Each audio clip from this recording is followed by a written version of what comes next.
পালাইতে চাইছিলাম ওইখান থেকে, যে রাস্তা দিয়ে আসা যাওয়া করলে মানুষ আমারে দেখলে হাসে, ছোট বাচ্চারাও হাসে। ওহো, তো বড় ভাই মারে বললো যে ওরে খাওয়া দাওয়া দরকার নাই, ওরে ছাই দিবে। তখন আমি সিদ্ধান্ত নিয়েছি যে আমি আর বাড়িতে থাকবো না। তো ও আমার 500 টাকা ধার দিল। আমি আমার সীমাবদ্ধতার জায়গা থেকে এখন অনেকের জন্য অনেক কিছু করি, কিন্তু ওর ওই টাকাটা আমি কখনোই শোধ দিতে পারবো না। এই টাকাটা না হইলে আমি মূর্তি দেব।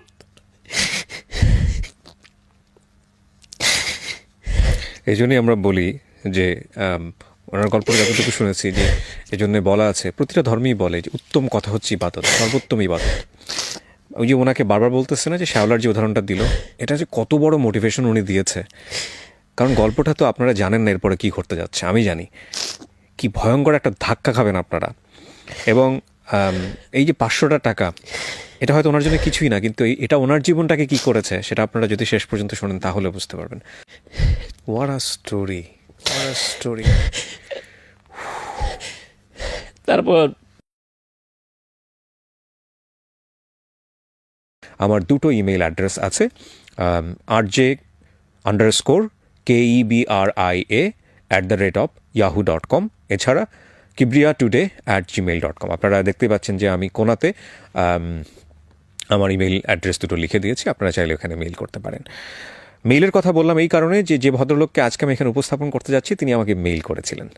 আপনি প্রথম হচ্ছে এই অনুষ্ঠানটা সম্ভবত কোনো সোশ্যাল মিডিয়াতে দেখেন, রাইট? এক্স্যাক্টলি।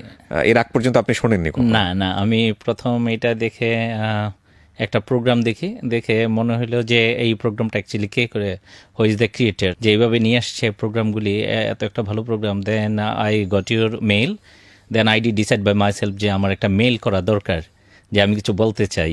আমি নিজে অনুপ্রাণিত হয়েছি যে হ্যাঁ, আমি সবাইকে বলতে না পারি, অন্তত ওনাকে আমি বলতে চাই। উনি যদি মনে করে যে এটা দর্শককে শোনানো যায় তাহলে হ্যাঁ শোনাবে। ওকে, চমৎকার। এই মনে করে আমি মেইলটা করেছি। সো আমরা শুরু করি। কিছু ফর্মালিটিস আছে, আমি প্রথমে আপনার নামটা একটু জানতে চাই। আমার নাম গৌরাঙ্গ দেবনাথ। গৌরাঙ্গ দেবনাথ। আপনাকে মোটামুটি আপনার কমিউনিটি যারা পরিচিত তারা সবাই দাদা বলে সম্বোধন করে। দাদা বলে, আমিও দাদা বলেই সম্বোধন করব। আমার বাবার 30 থেকে 40 জন কর্মচারী ছিল, যারা আমাদের বাসায় সবসময় খাওয়া দাওয়া করতো দুপুরে রাত্রে। আমি তাদেরকে কাকু বলে ডাকতাম। এর মানে এত বড় ব্যবসা ছিল লুঙ্গির। আমার মামার বাড়ি আমাদের গ্রামের বাড়ি থেকে 1 থেকে 1.5 কিলোমিটার দূরে। তো আমার মা খুব মোটিভেটেড ছিল আমার মামা দ্বারা, সন্ন্যাস ধর্ম গ্রহণ করবে, আমার মামা চলে যাবে। তো আমার মাকে মোটিভেট করে যে তুমি আমার বাড়িতে চলে এসো, আমি তো চলে যাব, আমার বাড়িতে কে থাকবে, আমি কাকে দিয়ে যাব। চলে গেলাম শ্রীনগর থেকে রামকৃষ্ণপুর গ্রাম, যেটা এখনো আমাদের গ্রামের বাড়ি, তালিমনগর, গ্রামের নাম তালিম মানে শিক্ষিত নগর। সো ওই গ্রামে আমরা যাই।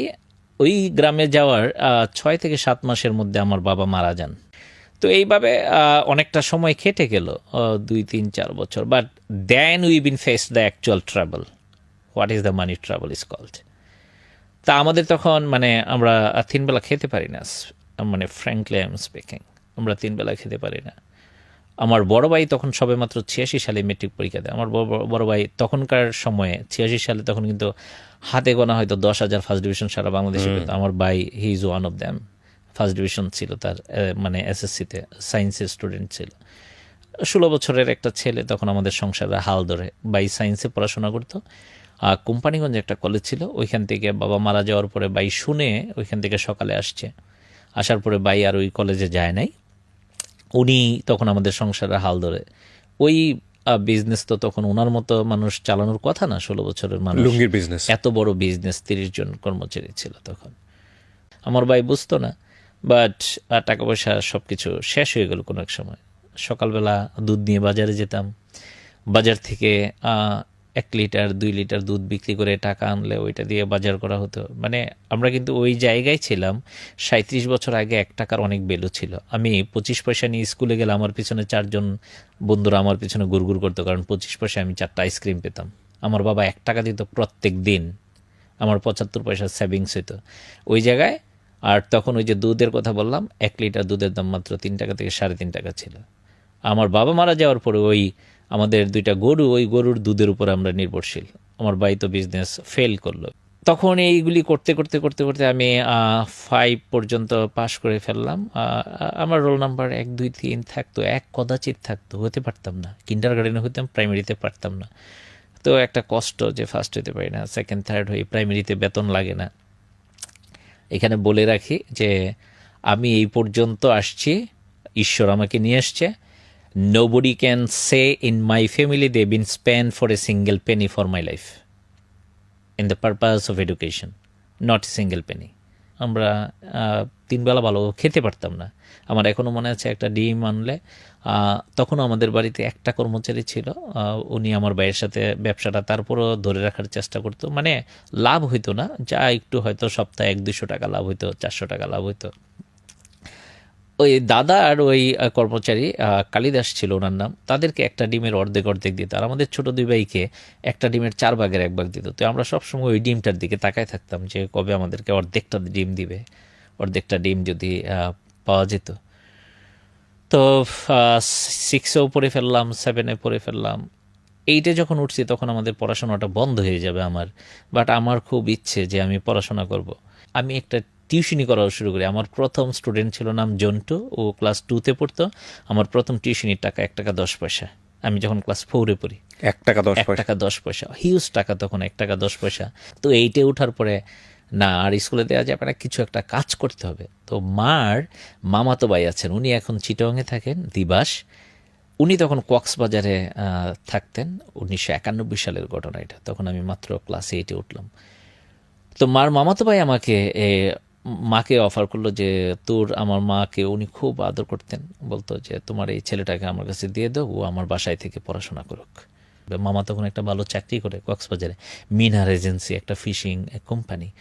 তো আমি 1991 সালের 4 এপ্রিল আমি যাই।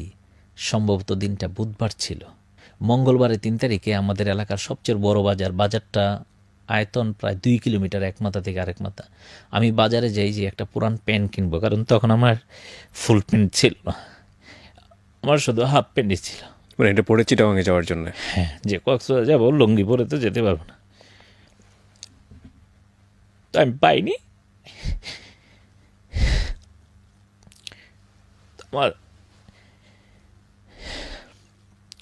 আমাদের পাশের বাড়ির রিপন নামে একটা ছেলে ছিল, ওর একটা পুরান প্যান্ট ছিল, ওইটা 10 টাকা দিয়ে আমি কিনেছি,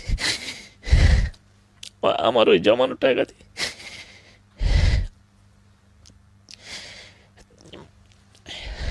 তারপরে ওই পুরান প্যান্টটাই, আমার এই একটাই প্যান্ট, আমি নিয়ে যাই কক্সবাজার। তো 91 সালে 29 এপ্রিল সোমবার ছিল, ঘূর্ণিঝড় হয় বাংলাদেশে। তখন তো এত মোবাইল টেলিফোন টেলিগ্রাম এগুলি ছিল না, একটা টেলিগ্রাম অফিস ছিল, ওইটাও ঘূর্ণিঝড়ে শেষ হয়ে গেছে, অনেক লোক মারা গেছে, লক্ষ লক্ষ। আমি সি বিচে গিয়েছিলাম, দেখতাম যে ড্রেউয়ের সাথে হাজার হাজার মানুষ ভেসে আসতো, বালু দিয়ে ডাইকা রাখতো। আমার বাসা ছিল রুমালিয়ারসরা, মানে আমার মামার বাসা।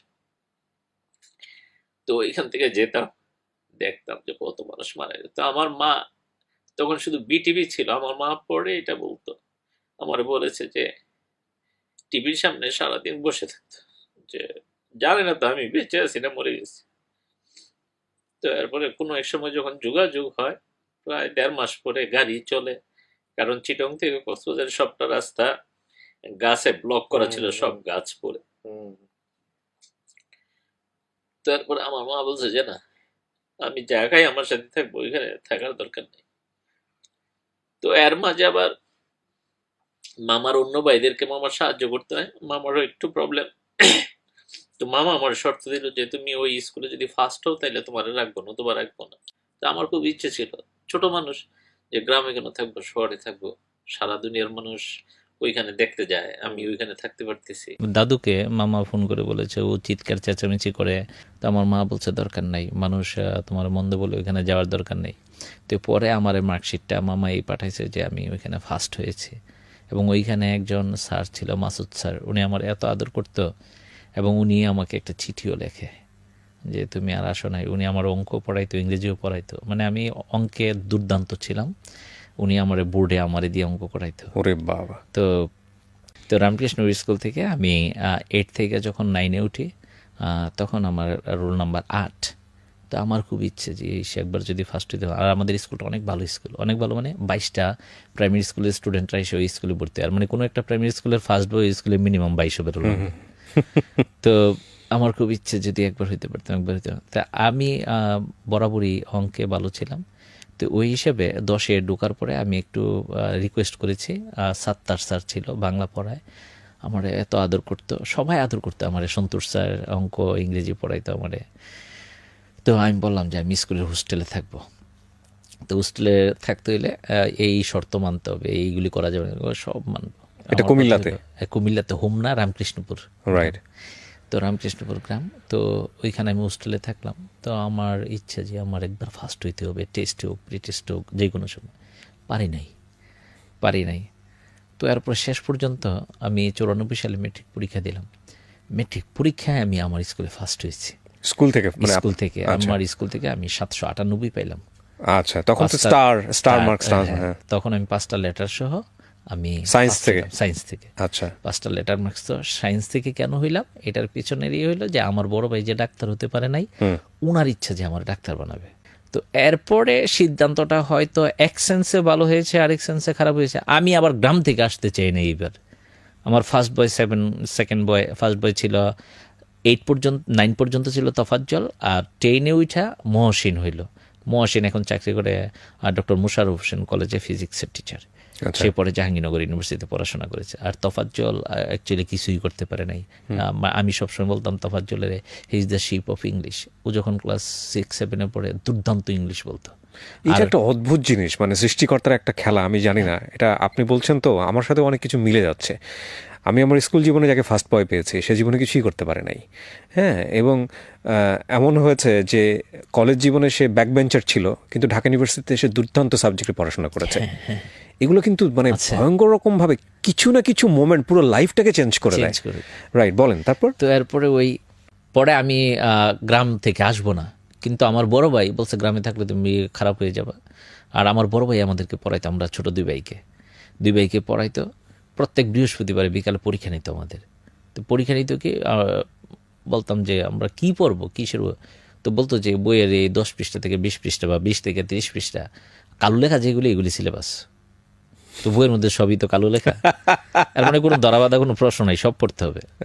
তো এরপর আমার লেখা তখন একবারে বিশ্রী ছিল, আমি পড়তে পারতাম না। তো শুক্রবারে সকালে আবার খাতা দেখবে, তো আমার বলতো রিডিং পড়ো, রিডিং পড়লে নাম্বার দিব। কিন্তু আমি রিডিং পড়তে পারতাম না। আচ্ছা, মানে এমন ছিল, আমার লেখা এত খারাপ ছিল। এটা কিন্তু 4, 5, 6-এর গল্প বলছি।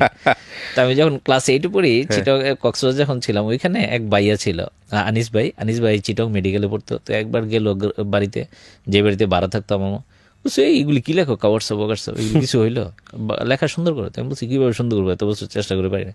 বলছে আজকে যাবা, স্কুল থেকে আসার সময় সবগুলি সাইনবোর্ড দেখে আসবা, আইসা চোখ বন্ধ করে 5 মিনিট চিন্তা করবা কোন জায়গায় কোন সাইনবোর্ড ছিল, এরপরে ওই অক্ষরগুলির মতো লেখার চেষ্টা করবা। And believe it, I have change my hand writing within 7 days। এখন আমার লেখা অনেক সুন্দর, আমারটা নিজেরটাই নিজে বলছি, অনেক সুন্দর। ঠিক আছে। দাদা 92 সালে শহরে চলে আসে, আমি তো 94 মেট্রিক দিই। চলে আসলাম শহরে, শনি রাখড়ায় থাকি। তখন ঢাকা কলেজে ভর্তি পরীক্ষার ফর্ম কিনতে হলে 800 মার্কস লাগবে। আমি ফর্ম কিনতে পারলাম না, নর্ডেমে আমি চান্স পাইনি। আচ্ছা, নর্ডেমে চান্স পাই নাই। আর ঢাকা কলেজে আমি ফর্মই কিনতে পারি নাই। 800 মার্কস লাগতো তখন ঢাকা কলেজে ফর্ম কিনতে।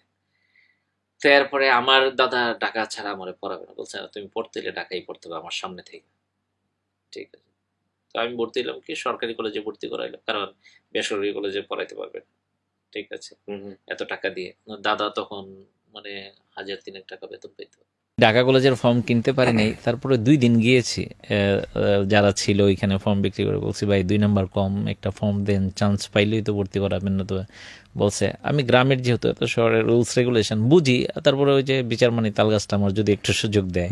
তা আমি 2 দিন গিয়েছি পরপর, ভাই একটা ফর্ম। বলছে ফর্মটা নিয়ে তো আপনি পরীক্ষা দিলে আপনি যদি ফার্স্ট হন এখানে আপনার ভর্তি করাবে না, কারণ আপনি তো ডিসকোয়ালিফাইড, আপনার ওই নাম্বারটাই নাই।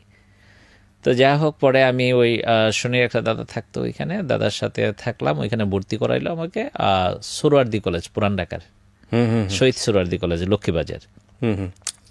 তা আমার দাদা আমাকে 2 টাকা দিত, 2 টাকা মানে 1 টাকা আসার সময় শনিয়াখড়া থেকে যাত্রাবাড়ি, আর যাত্রাবাড়ি থেকে হেঁটে আসতাম আমি লক্ষ্মীবাজার। আবার যাওয়ার সময় লক্ষ্মীবাজার থেকে যাত্রাবাড়ি হেঁটে এরপরে 1 টাকা দিয়ে শনিয়াখড়া 12 নম্বর বাসে আসা যাওয়া করতাম। তো দাদাকে অনেক রিকোয়েস্ট করলাম যে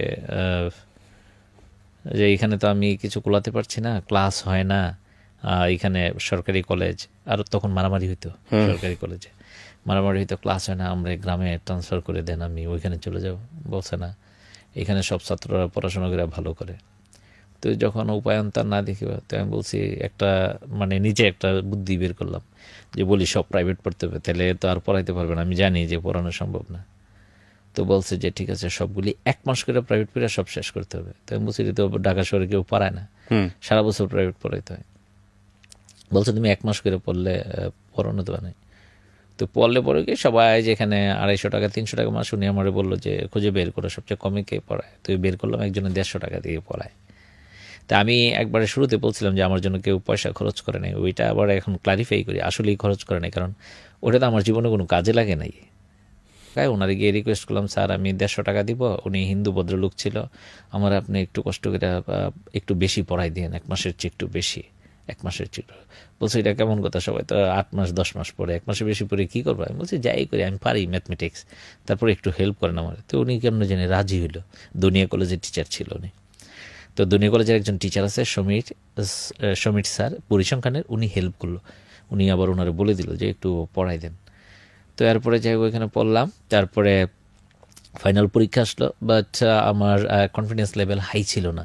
মেট্রিক পরীক্ষার সময় যে হাই ছিল যে কিছু একটা করে ফেলবো এবার, তোফাজ্জল আর মহসিনকে বিট করবই, এটা হয়ে গেল মেট্রিক পরীক্ষা। ইন্টারমিডিয়েট পরীক্ষা এসা ওই কনফিডেন্স লেভেল কিন্তু নিচের, এটা একটা বড় জিনিস, আপনি নিজেই বুঝবেন যে আসলে আপনি কি করতে পারেন কি করতে পারেন না। Right, nobody can say what you can do, you have to decide by yourself. So confidence লেভেলটা খারাপ। তারপরে পরীক্ষা দিলাম, যথারীতি পরীক্ষায় কিন্তু ফেল করলাম আমি। কত সালে পরীক্ষা দিলেন? এটা 1996 সালে ইন্টারমিডিয়েট পরীক্ষা, এবং আপনি যদি ইতিহাস ঘাটেন এটা কিন্তু একটা ডিজাস্টার ছিল। 96 সালে সবচেয়ে বেশি পাস করছিল ঢাকা বোর্ডে, এটা হলো 24%, 24%, it was the highest percentage all over the country. আর সবচেয়ে কম পাস করছিল যশোর বোর্ডের 16%। ঠিক আছে, তো আমি বলবো না যে আমি ওই গ্যারাকলে পড়েছি, আমি বলবো আমার প্রিপারেশন ছিল না, আমি ফেল করেছি। 798 পাওয়া একটা ছেলে, 798 পাওয়া আমি ফেল করে ফেললাম। এখন এইটা তো গ্রামে মোটামুটি একবারে চড়াও হয়ে গেছে। তো চড়াও হয়ে গেছে, এর মধ্যে একটু বালোর দিককে ওই মহসিন তোফাজ্জল পাস করেছে, ওরা স্টার মার্কস পায় নাই, মহসিন তোফাজ্জল ওরা গ্রামে ফার্স্ট ডিভিশন পেয়েছে। তো আমার এইখানে একটা কথা বলার জায়গা, ওই মানুষ তো খুঁজে যে কিভাবে তুমি মোটামুটি বাঁচতে পারো। তো আমি বাঁচার আরেকটা সুযোগ পেলাম। আমাদের এক স্যারের মেয়ে ছিল মুন্নি, ও ঢাকায় পড়তো, কোন কলেজে আমার মনে নাই, মুন্নি ফেল করলো, এটা একজন আমার তথ্যটা দিল। মানে সহযাত্রী খুঁজে পেলেন? সহযাত্রী খুঁজে পেলাম, যে অন্তত বলার জায়গাটা আমার হলো যে কে আমি একলা ফেল করেছি, আরো কত মানুষ তো ফেল করেছে। মুন্নিও তো স্টার মার্কস পেয়েছে 881 পেয়েছে, 781, ও ফেল করেছে, তো কি হয়েছে, ফেল করতে পারি। আমি একটু জাস্ট ইন্টারাপ্ট করছি, যারা এখন পর্যন্ত এতটুকু শুনেছেন তাদেরকে আমি বলবো গল্পের আসল জায়গা শুরু হচ্ছে এখন। বিশেষ করে এসএসসি এবং ইন্টার পড়ুয়া ছাত্রছাত্রীদের জন্য এই এপিসোডটা যে কত ইম্পর্টেন্ট এটা বলে শেষ করা যাবে না। বলেন তারপর। তো এরপরে ফেল করলাম, ফেল করার পরে সিদ্ধান্ত নিতে নিতে কিছুদিন কান্নাকাটি করলাম, মন খারাপ এই সেই। তো আমারে এই জায়গায় সাহস জুগিয়েছে তখন আমার এক ফ্রেন্ড ছিল তৌফিক, ও এখন বিসিএস ক্যাডারে চাকরি পেয়েছে। তখনকার সময়ে সে একবারেই পাশ করেছে, সে নরডেম কলেজে পড়তো মানবিক বিভাগের। তৌফিক এখনও আমার সাথে অনেক ভালো বন্ধুত্ব, মোটামুটি সপ্তাহান্তে কথা হয়, অনেক ভালো বন্ধু আমার। তো বলছে এটা কোনো ব্যাপার না, কত দল মানে গোল খায় পরে আবার গোল দিয়ে ফার্স্ট হয়ে যায়, চ্যাম্পিয়ন হয়ে যায়, তুই পারবি, চেষ্টা কর। তো দ্বিতীয়বার পরীক্ষা দেওয়ার সাহস তৈরি করলাম যে পরীক্ষাটা দেই, কিন্তু মাথা থেকে এটা যায় না। মজার বিষয় কি জানেন আমি কিসে ফেল করেছি? আমি ম্যাথে ফেল করেছি, ম্যাথমেটিক্সে। যে ম্যাথে আপনি এত ভালো, ম্যাথমেটিক্স বই নিয়ে এইভাবে পড়ে রইলাম যে ম্যাথে আমি ফেল করলাম। নাম্বার তো তখন দেখা যেত কিসে ফেল করে। এবার দ্বিতীয়বার পরীক্ষা দিলাম 1997 সালে। ফ্যামিলির মানুষজনের সাথে কথা নাই, বার্তা নাই, আমার জন্য ফর্ম ফিল আপ করবো কিনা এটা সিদ্ধান্ত নিতে পারতেছে না। আমাদের ফ্যামিলির সিদ্ধান্ত নেওয়ার আরেকজন লোক চলে এসে, আমার বড়দির হাজব্যান্ড, উনি আমাদের ফ্যামিলির সিদ্ধান্তগুলি তখন নিত। যে পরীক্ষা দিব কি দিব না। ওকে ফাইন, সিদ্ধান্ত হলো পরীক্ষা দিব। এই সিদ্ধান্ত নিতে নিতে কিন্তু অলরেডি আরেক বছর যে পরীক্ষা দিব এখান থেকে 5 মাস চলে গেছে। তাহলে আমার হাতে আছে আর মনে করেন 6.5 মাস। তো এই সময়টাতে ডিসিশন কি হচ্ছিল, মানে পরীক্ষা দিবে অথবা কাজে কর্মে লেগে যাবে? কিছু একটা করবে, ওরে দিয়ে আর পড়াশোনা হবে করবে না, না। পড়াশোনা হবে না। আর আমি বয়ে গ্রামে চলে গেছি, আমার ভাইয়ের সামনে আর থাকবো না, আমি গ্রামে চলে গেছি। ভয় মানে? হ্যাঁ, যে কি হবে কি হবে। আচ্ছা। সো পরে সিদ্ধান্ত হলো পরীক্ষা দিব। ওকে ফাইন, তো পরীক্ষা দিলাম। ম্যাথমেটিক্স এমন প্রিপারেশন নিলাম, বাকি যে সাবজেক্টগুলি আছে ওগুলি ভুলে গেছি, বাকি সাবজেক্টগুলি আমি ভুলে গেছি। 97 সালে আমি আবার ফেল করলাম। ভয়াবহ ডিজাস্টার। 97 সালে আমি আবার ফেল করলাম, মানে 96 সালের চেয়ে পার্সেন্টেজ এবার বাড়লো, বাট আমি ফেল করলাম। আমি সোহরাওয়ার্দী কলেজ থেকে আমি হেঁটেই গেছি, আমার মনে আছে এখনো। 6টার দিকে আমি রেজাল্টটা পাইলাম, আমি 9:30টার দিকে শনি রাখতে গেছি।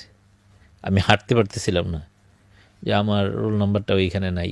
এখনকার মতো তো আর তখন রেজাল্ট চেক করা যেত মানে না। জাস্ট যদি এটা ফিল করি, আমি এসএসসি ইন্টার দুটোতে স্টার পাওয়া, মানে আমি যদি আপনার জায়গায় চিন্তা করি, মানে জাস্ট জীবনে সেন্সলেস একবারও হই নাই, এটা ভয়ঙ্কর। তো আমি দোতলায় রেজাল্ট শিটটা দিছি, আমি দোতলা থেকে নামতে পারতেছিলাম না, যে আমি তো কারোর কিছু বলতেও পারবো না যে আমি ফেল করছি।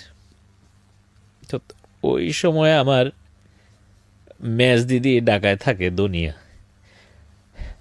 আমরা ছোট যে 2 ভাই, আমার নাম গৌরাঙ্গ, আমার ছোট ভাইয়ের নাম নিতে। আমার ওই ছোট ভাইকে আমার শেষ দিদি খুব পছন্দ করতো, শিপ্রা দিদি। আর আমার ম্যাচ দিদি আমারে পছন্দ করতো। কোনো কিছু ভালো খাবার হইলে আমার ম্যাচ দিদি আমার জন্য একটু রাখতো, আমার শেষ দিদি আমার ছোট ভাইয়ের জন্য রাখতো। তাই আমি তো বাইরের সামনে যেতে পারবো না, আমি আমার বোনের বাসায় চলে গেছি বয়ে, যে কি কর। তো পরের দিন গ্রামে চলে গেছি। তো এখন তো আত্মীয় স্বজন যে, মানে গ্রামে গেছি, মানুষ দেখে আমার হাসে যে ও এমন ছিল, ঢাকা গিয়ে এমন হয়েছে। গ্রামের মানুষ যা হয় আর কি, টিপিক্যাল গ্রামের মানুষ। তো আমি বাড়ি থেকে বের হইতে পারি না,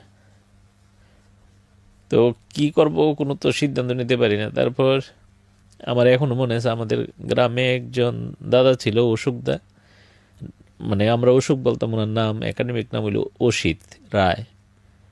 উনি এখন আমেরিকায় থাকেন। উনি আমাদের চেয়ে অনেক সিনিয়র। আমি যখন 5-এ পড়ি তখন উনি, না 6-এ পড়ি তখন উনি মেট্রিক পরীক্ষা দিবেন, কিন্তু আমাদের সাথে খেলাধুলা করতো। ওই যে বললাম গ্রামে চুরি, আম চুরি, জাম চুরি, আমাদের একটা গ্রুপ ছিল 16 জনের। যার বাড়িতে যা হবে আমাদেরকে দিয়ে খেতে হবে, নতুবা কেউ খেতে পারবে না। আমরা কাঁচাগুলি বেড়ে ফেলে দিতাম যে আমাদেরকে না দিলে। তো অশোক দা একদিন আমার ডাকলো যে গৌরাঙ্গ, আমি শুনছি উনি গ্রামে তখন ঢাকা ইউনিভার্সিটি পড়ে পলিটিক্যাল সায়েন্সে। তো উনি বলছে, কারোর কিছু বলার দেখো নাই, তুমি না আবার চেষ্টা করো, তুমি পারবা, দেখবা। আর এখানে যদি না হয়, আমি বলছি যে হয়তো আমার বাড়ি থেকে বিদেশ পাঠাই দেবে বা কিছু। বলছে তুমি বিদেশ যাও, গিয়ে কোনো একটা জায়গায় ভর্তি হবা, দেখবা বিদেশে গেলেও তুমি ভালো রেজাল্ট করবা, আমার বিশ্বাস তুমি কোথাও পারবা। অথবা তুমি কম্পিউটার কোনো কিছুতে ভর্তি হয়ে একটা কোর্স করে আসবা, এদেশে এসে ভালো চাকরি পাবো। আমার এখনও মনে আছে বিকালে বসে উনি আমার এগুলি বলছে। তখন তো আমি কই পড়বো, কি করব। আর তখন একটা সিস্টেম ছিল যে পরপর 3বার ফেল করার আগে কলেজ থেকে মার্কশিট উঠাই দিয়ে দিত না, 3বার ফেল করতে হইতো। মানে ওই কলেজ থেকে অন্য কলেজে যেতে পারবেন অন্য না? কলেজে যাওয়া যাবে না, মার্কশিট জমা দিয়ে তো তখন ভর্তি হইতে হইতো, মার্কশিট সার্টিফিকেট জমা দিয়ে, মেট্রিকের মার্কশিট। তো আমি ঢাকায় আসছি ওনার কথাটা শুনে যে আমি কি করব। তো তখন আমার যে বন্ধু, ওই যে তৌফিক আমার বলছে তুই এখনো শেষ হয়ে যাসনি। তৌফিক আমারে তখন বলল যে গৌরাঙ্গ, তোর অবস্থাটা এখন নদীতে একটা মনে কর খড়কুটা পড়ছে, ওই খড়কুটাটা ঢেউয়ে শুধু বাসতেছে। এটা 1 সপ্তাহ পরে এটার মধ্যে একটু শ্যাওলা জন্মাবে, তারপরে এই শ্যাওলাটা আর একটু বড় হবে, তারপরে এটার সাথে একটা কচুরিপানা আটকে যাবে, এরপরে এই কচুরিপানা অনেক বাচ্চা দিবে, অনেক বেশি কচুরিপানা হবে, তারপরে এটা বিরাট প্রবল আকার ধারণ করবে। তখন ওই ঢেউ আর স্রোত আইসা ওইখান থেকে আটকায় আবার বিপরীত দিকে চলে যাবে। তুই এখন ওই খড়কুটার মতো বাসতেছিস, তোর জীবনে একটা সময় আসবে যারা এখন তোরে দেখে এইভাবে হাসাহাসি করে, তারা তোর সামনে আসবে না, মাথা নত করে থাকবে এসে। তোর জীবনে হয়তো ওই সময়টার জন্য আল্লাহ হয়তো এই কাজটা করছে। আমার এখনও বিশ্বাস তুই জীবনে কিছু একটা করে ফেলবি। তো ওর সাথে আমি যাত্রাবাড়ি দেখা করি, ওর বোনের বাসায় ছিল ও ওই দিন যাত্রাবাড়িতে, ও হলে থাকতো 123 নম্বর রুমে। আচ্ছা। ইয়া মানে বিজনেস ফ্যাকাল্টির একবারে সামনে হতবম্ব হয়ে গেছি, মানে একবারে কমন হল যেটা সূর্য সেন হলের 123 নম্বর রুম, একবারে লিফটের পাশের রুমটা থাকতো। তো আর পরে আমি চিন্তা করলাম যে না, আমি যেইভাবে পারি আবার নতুন করে আমি শুরু করব। আমি নিজে সিদ্ধান্ত নিলাম যে যা আছে কপালে আমি আবার প্রথম থেকে শুরু করব। তো 1997 সাল, এটা সম্ভবত 10ই আগস্ট রবিবার ছিল। আমি বোর্ডে আইসা একটা অ্যাপ্লিকেশান, আমার ওই সোরওয়ার্দী কলেজের একজন ভদ্রলোক আমার একটা বুদ্ধি দিল, দারোয়ান। বলছে আপনি এখান থেকে এটা পাবেন না, বোর্ডের প্রধান যে ওনার কাছ থেকে যদি আপনি সিগনেচার আনাইতে পারেন তাহলে এখান থেকে আমি এটা উড়াই দেবো, আপনি কারোর ঘুষ টুস দিতে হবে না। এর মানে ঘুষের প্রচলনটা তখনও ছিল। বলছে এখানে ঘুষ দিতে হবে না আপনি, আমি ওনারে বলছিলাম, আমারে কেউ বলছে টাকা পয়সা দিয়ে উঠাইতে পারেন, বলছে ঘুষ লাগবে না, কেউ দিবে না, আপনি ওইখান থেকে সাইন নিয়ে আসেন। সাইন আনলেও ঘুষ লাগবে, বলবে দেওয়া যায় না, এই না সেই না, কিন্তু আমি আপনারটা নিয়ে দিব। তা আমি রবিবারে গেলাম, প্রচণ্ড বৃষ্টি ছিল ওই দিন। আমি 8:45 দিকে গেছি, 9টায় খুলবে শিক্ষা বোর্ড। তো আমার অনেকজন কি ভাই কারে চান, আমি বলছি না এমনি আসছি, আমার একটু দরকার আছে। হাতে ওই কাগজটা, কোনো ফাইল টাইল নেই, শুধু কাগজটা মানে অ্যাপ্লিকেশনটা। তো দাঁড়াইছিলাম, খোঁজ নিলাম যে উনি মানে কর্তা ব্যক্তি। তো ওনার রুমের সামনে গেছি, বললাম যে স্যার এমন এমন আমি গ্রামের ছেলে, আমি পরপর 2বার ফেল করছি, কয়েকবার চেষ্টা করে একবার ফেল করো, এরপরে তো এমনি পেয়ে যাবা। তো উনি আমার প্রথমে এটা বললো, এটা 9:15 দিকে ঘটনা। তো ওনারা আমি বললাম যে এমন এমন আমি গ্রাম থেকে এসেছি, এখানে কোপ আপ করতে পারি না, আমরা যদি একটু হেল্প করেন, আমার মার্কশিটটা ওঠানোর অনুমতি দিলে আমি আবার গ্রামে চলে যাব। তো বলছে এইভাবে দেওয়ার তো নিয়ম নাই, 3বার ফেল করতে হয়, তুমি আরেকবার কষ্ট করে পরীক্ষাতেও যদি ফেল করো তাহলে তো এমনি পেয়ে যাবে, আর পাশ করলে তো করলাই। তো আমি বলছি না, আমার মার্কশিটটা দেন, আমি গ্রামে চলে যাবো, এখানে আমার থাকার জায়গা নেই, কিছু নাই। বলছে না, দেয়া যাবে না। তো এটা 9:30 দিকের ঘটনা। আমি বাইরে দাঁড়াইছিলাম, ওই দিন প্রচণ্ড বৃষ্টি হয় রবিবার। তারপরে সারাটা দিন দাঁড়াইছে, এর মধ্যে ওনার কাছে অনেকেই তো আসছে সারাদিন, দেখি অনেকজন যাচ্ছে, কথা বলতেছে, কিন্তু ওই বাইরের দারোয়ানের বলে রাখছে যে আমার যেন আর পারমিশন না দেয় ঢোকার জন্য। তো 11টার দিকে, 11:30 দিকে একজন ভদ্রলোক, উনি আরও উপরে, উনি 3 তলায় অফিসটা ছিল আমার মনে আছে, উনি হয়তো 5-6 তলায় বা কোথাও বসে, উনি দেখে গেছে, বলছে তুমি দাঁড়ায় আছো, আমি তো সকালে দিয়ে গেছি এখানে দাঁড়ায় আছো কার জন্য। আমি বলছি ওনার সাথে কথা বলছে, কথা বলো না। আমি বলছি আর একটু কথা বলার দরকার ছিল, কিন্তু আমি পারমিশন পাচ্ছি না। তো উনি হয়তো বস, এই জন্য হয়তো কিছু বলতে পারে নাই, বা কাজে আসছে, বা পরিচিত হইতে পারে, বস পরিচিত। তারপর উনি কিছু বলে নাই। তো বিকাল, আমার এখনও মনে আছে সব কিছু, 4:30টার দিকে ওই ভদ্রলোক আবার নামছে, দেখে যে আমি যে জায়গায় দাঁড়াইছিলাম ওইখানে বসে আছি, পাগুলি নিচে দিয়ে, কাগজটা হাতে নিই। তো বলছে তুমি কিসের জন্য আসছো? আমি বলছি আমি 2বার ফেল করেছি, আমার এই মার্কশিটগুলি যদি অনুমতি দেয়, ওনারা ছাড়া নাকি কেউ দিতে পারবে না, তো অনুমতি দিলে আমি এগুলি নিয়ে গ্রামে ভর্তি হবো, আমি আবার পড়াশোনা করতে চাই। তো উনি আমার সাথে 2-3 মিনিট কথা বলেছে, কিভাবে ফেল করলা, কি এত ভালো রেজাল্ট করে কেন ফেল করলা। তো আমি আমার সীমাবদ্ধতা বলেছি যে আমি প্রাইভেট পড়তে পারি নাই, বা কনসেন্ট্রেট করতে পারি নাই সামহাও। তো এরপরে উনি ভিতরে নিয়ে গেছে আমারে, নিয়ে বলছে যে ওরে একটু অনুমতি দিয়ে দেন। বলছে ওরে অনুমতি দিলে তো আমার চাকরি চলে যাবে। বলছে আপনি তো মানুষের চাকরি দেন, আপনার চাকরি চলে যাবে। তো বলছে ওই ছেলে দাও, কাগজটা দাও। তো কাগজটা দিছে, দেওয়ার পরে উনি সাইন করলো। আমি ওনারে প্রথমে সালাম করলাম, আর যে নিয়ে গেছে ওনারে সালাম করলাম।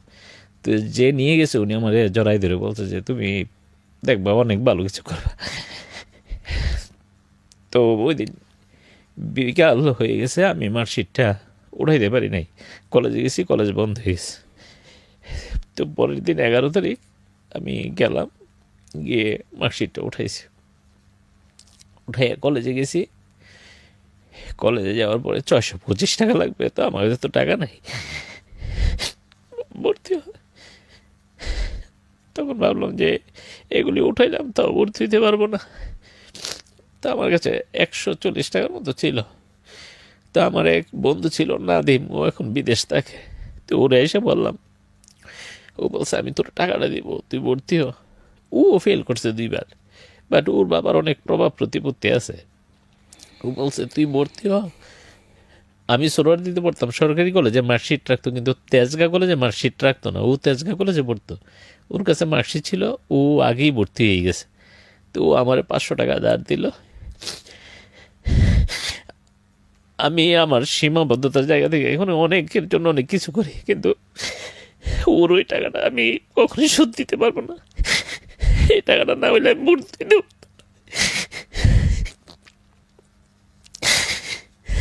এই জন্যই আমরা বলি যে ওনার গল্পটা যতটুকু শুনেছি যে এই জন্য বলা আছে, প্রতিটা ধর্মেই বলে যে উত্তম কথা হচ্ছে ইবাদত, সর্বোত্তম ইবাদত। ওই যে ওনাকে বারবার বলতেছে না যে শ্যাওলার যে উদাহরণটা দিল, এটা যে কত বড় মোটিভেশন উনি দিয়েছে। কারণ গল্পটা তো আপনারা জানেন না এরপরে কী ঘটতে যাচ্ছে, আমি জানি। কি ভয়ঙ্কর একটা ধাক্কা খাবেন আপনারা। এবং এই যে 500টা টাকা, এটা হয়তো ওনার জন্য কিছুই না, কিন্তু এটা ওনার জীবনটাকে কি করেছে সেটা আপনারা যদি শেষ পর্যন্ত শোনেন তাহলে বুঝতে পারবেন। জি, আমরা শুনি তারপরে কি হলো। তো আমাদের বাড়িতে আগে নাদিমদের বাড়ি ছিল, আমাদের বাড়ি আগে। তো আমি ওই কলেজে ভর্তি হয়েছি, কাউকে বলতে পারতাম না গ্রামের মানুষের, কারণ গ্রামের মানুষ শুনলে আবার বলবে যে 2বার ফেল করে এসে এখন আবার গ্রামের কলেজে ভর্তি হয়েছে। তখন ওই কলেজটা ছিল একবার নতুন কলেজ, অধ্যাপক আব্দুল মজিদ কলেজ। তখন পর্যন্ত কেউ পরীক্ষা দেয় নাই। 97-এ প্রথম পরীক্ষা দিয়েছে ওইখান থেকে। আমি ভর্তি হওয়ার আরও কয়েকদিন পরে। তারপরে ওই কলেজ থেকে ভালো রেজাল্ট করবে এটা শুনতাম। তো এরপরে কলেজ থেকে স্ট্যান্ড করলো প্রথম বেচি, অনেকজন স্ট্যান্ড করলো, 10 জনের উপরে। কমার্স থেকেও স্ট্যান্ড করলো। তো এরপরে আমার যে ছোট ভাই বলেছিলাম, যে ছোট ভাই, ও তখন তো ওই আমার বন্ধুরা যারা তোফাজ্জল মহসিন যেই কলেজে পড়তো, রামচন্দ্রপুর ছিলাম আমি, আর ওইটা হলো রামকৃষ্ণপুর কলেজ, দুইটার দূরত্ব 2 কিলোমিটার। তা আমার ছোট ভাই, আমি যখন কলেজে ভর্তি হইলাম তখন এই পৃথিবীতে 2টা মানুষ আমার সাপোর্ট করতো। আমার ফ্যামিলিতে 2জন, আর ফ্যামিলির বাইরে 2জন। একজন হইলো নাদিম, আর একজন হইলো আমার বন্ধু তৌফিক। আর অশোকদা তো তখন ঢাকায় থাকে। অশোকদা আমার মোটিভেট করতো যে তুমি পারবা। তা আমার ছোট ভাই নিতে আমার প্রথম বলল যে তুই যেহেতু কমার্সে ভর্তি হয়েছিস, তুই চেষ্টা করলে স্ট্যান্ড করতে পারবি, তোর যে মেধা আছে। তো ও আমার প্রথম বললো। তো আমার বইপত্র নাই তখন, ও 2nd ইয়ারে পড়ে। আমার ওর 1st ইয়ারের বইগুলি দিছে পড়ার জন্য। ইন্টারমিডিয়েট ফার্স্ট ইয়ারের বই? হ্যাঁ, ইন্টারমিডিয়েট। ও তো তখন 2nd ইয়ারে পড়ে। বলছে তুই আবার তাড়াতাড়ি এগুলি পড়ে দিয়ে দিস, লেখা টেখে রেখা, আমার তো আবার টেস্ট পরীক্ষা দেওয়ার পর আবার সবগুলি লাগবে। মানে বাসা থেকে আপনাকে বইও কিনে দেওয়া হয়নি? না, বাসায় তো সামর্থ্য ছিল বই না, মানে সামর্থ্য ছিল। ওইটা আমার এখন মনে করি ওইটা একটা মোটিভেশন ছিল, বা ওইটা আমার জীবনের জন্য একটা ইয়ে ছিল। আমি একদিন খেতে বসছি, আমার বড় ভাই যে আমার জন্য এত কষ্ট করছে, কষ্ট পেয়েছেও তো, কারণ মানুষজন আমার বড় ভাইয়ের অনেক কথা বলতো, আমার মারে অনেক কথা বলতো, তারা এগুলি সহ্য করতো যে আমি ঢাকা গিয়ে খারাপ হয়েছি। তো বড় ভাই মারে বললো যে ওরে খাওয়া দাওয়া দরকার নেই, ওরে ছাই দিবে। তখন আমি সিদ্ধান্ত নিয়েছি যে আমি আর বাড়িতে থাকবো না। এটা প্রায় 20 দিন ক্লাস করার পরে। তো ওই কলেজে একজন টিচার ছিল ম্যাথের, রথীন্দ্র স্যার। ওনারে গিয়ে বললাম, স্যার আমার একটা লজিন ঠিক করে দেন। লজিন মানে তো জানেন, যেই বাড়িতে ওই বাড়িতে পড়াবো, থাকবো, খাবো। তো স্যারের বললাম, স্যার আমার এমন এমন, আমি সায়েন্সের ছাত্র ছিলাম। ওনারে বুঝাই বলার পরে উনি আমার একটা লজিন ঠিক করে দিল।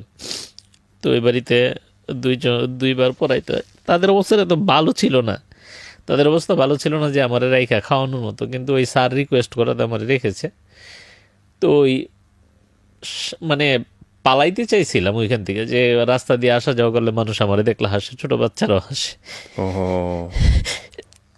তো লজ্জা লাগে। তারপরে আবার বাসায় এই অবস্থা। তো আমার ভাই, ছোট ভাই নিতেই বইপত্র দিল, আমি ওই কলেজে চলে গেলাম। তো কলেজে একটা সিদ্ধান্ত নিলাম যে আমি কিছু কইরা দেখাইতে চাই মানুষের, যে মানুষ থেমে থাকে না। আমি কলেজে ভর্তি হওয়ার পরে আমি যখন ওই গ্রামে চলে গেলাম রামচন্দ্রপুর, আমি 10 ঘন্টা পড়াশোনা শুরু করলাম দৈনিক, 10 ঘন্টা। এগুলি ওই লজিন বাড়িতে 2বার পড়াইতাম, সকালে রাত্রে 2 বেলা পড়াইতাম। কলেজে থাকতাম 10টা থেকে 2টা। এই সময়গুলি ছাড়া আমি 10 ঘন্টা পড়তাম।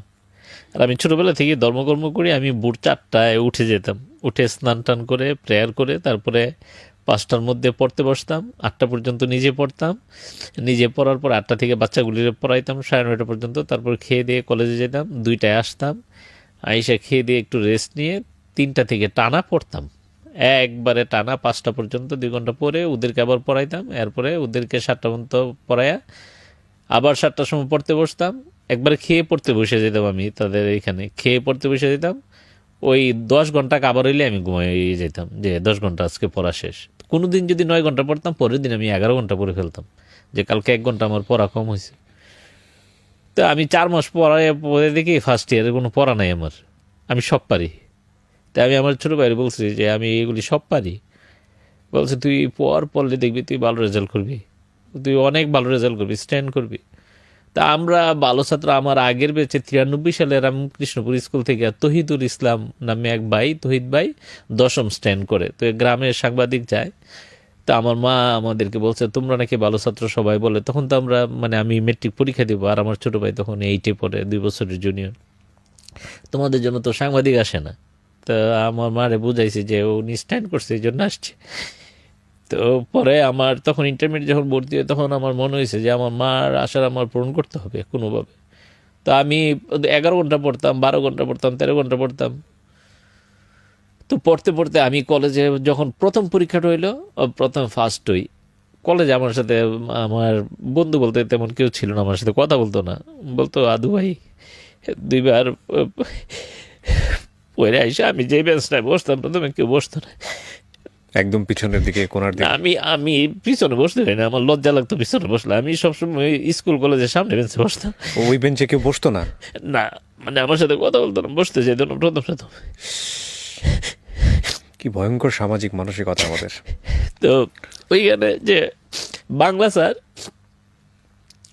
উনি আমারে খুব আদর করতো। আর ম্যানেজমেন্টের স্যার, আমার প্রথম যেদিন ভর্তি হতে গেছে আমার মনে আছে, উনি একটা গ্রামের কলেজ তো, টিন সেট একটা কাঠের একটা ওই পায়া যেটা, এটার মধ্যে হেলান দিয়ে আমার মার্কশিটটা দেখছে, বলছে তোমার দিয়ে আমি এখান থেকে ভালো রেজাল্ট করে দেবো। আমার মনে আছে, আমি বলছি স্যার আমার দোয়া করেন, আমার করতে হইব ভালো রেজাল্ট। আমি ওনারা সালাম করছি, বলছে তোমার বাড়ি কোথায়? বলছি হ্যাঁ মনে মনে। বলছে এত কাছে তোমার বাড়ি? একটা নদী আছে, নদীটা পার হইলে আমাদের 20 মিনিট লাগে হাইটা গেলে।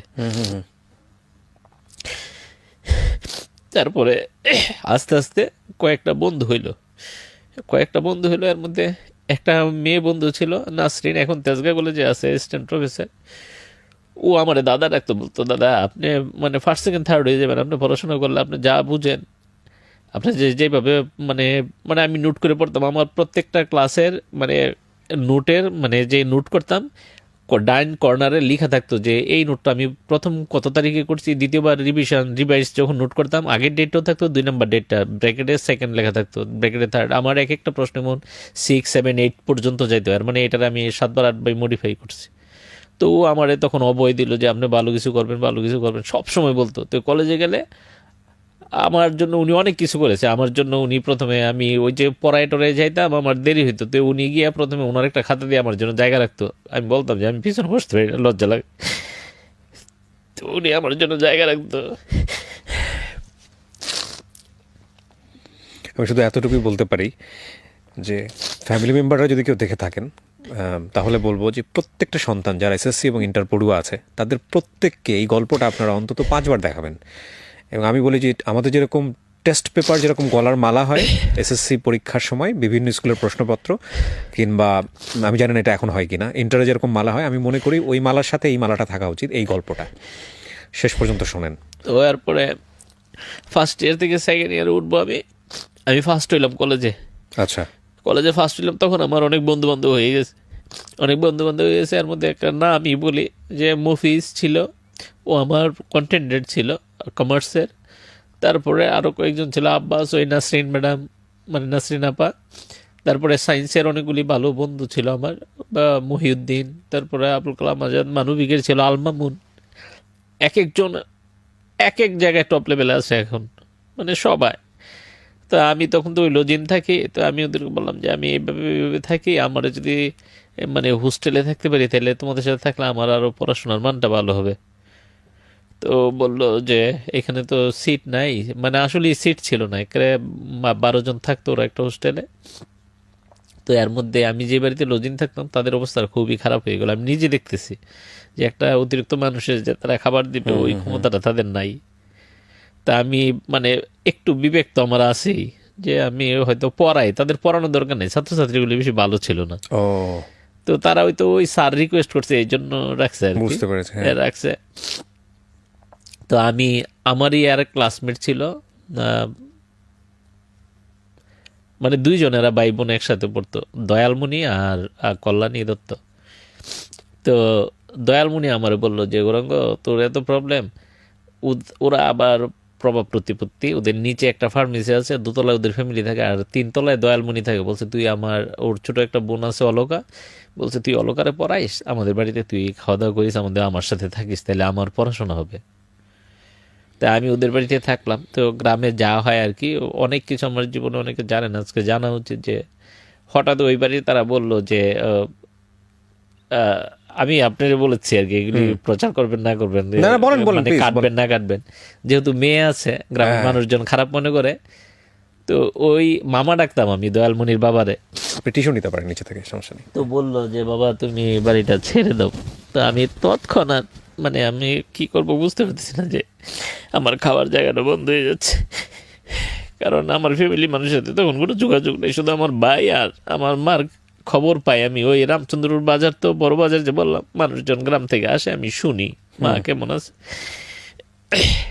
তো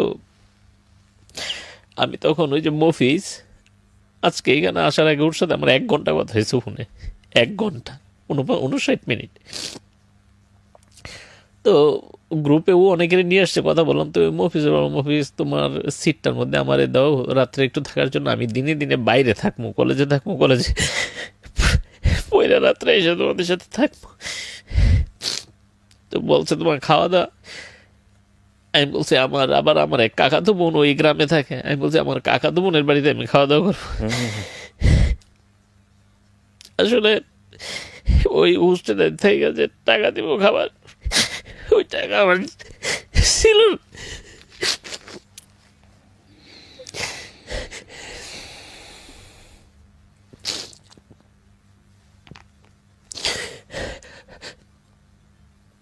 take your time sir, no problem. তারপরে আমি ওই আমার বাংলা স্যার শাহ আলম স্যার বললাম, স্যার আমার খুব কষ্ট এখন। তো আমার ওই বোনের বাড়িতে 1 দিন 2 দিন পরে যাইতাম, গিয়ে একবেলা খাইতাম, ওই আমি 2 দিন থাকতাম। বোনের বাড়িতে গেলে তো 2-1 দিন পরে এমনি খাইতে বলে। বোনের আবার অনেক পয়সা, অনেক মানে গ্রাম এলাকায় কোটিপতি। তো আমার বলতো, তো আমি খাইতাম, আমি তো খাইতাম আমার নিজের জন্য। আর ও বলতো যে ভাই আসছে, যেটা তো ভাই আমার আপন কাকাতো বোন। তো এরপরে স্যার একটা টিউশনি খুঁজে দিল, টিউশনটা করলাম 3 মাস। 3 মাস করার পরে টিউশনটা আবার চলে গেল। ওই ছেলেটা ঢাকায় এসে পড়ছে, মামার বাসায় থেকে পড়বে। তো ওই টিউশনটা যখন করি, তখন আমি 500 টাকা পাইতাম, আমি কষ্ট করে খরচ করতাম 350 টাকা থেকে 450 টাকার মধ্যে আমি খাওয়া দাওয়া করতাম। হোস্টেলে তখন টাকা দিই, হোস্টেল টাকা দিয়ে আমি ওই ক্যালেন্ডারে লিখে রাখতাম, আমার একটা ক্যালেন্ডার ছিল যে কোন দিন দুপুরে খাবো আর কোন দিন রাত্রে খাবো।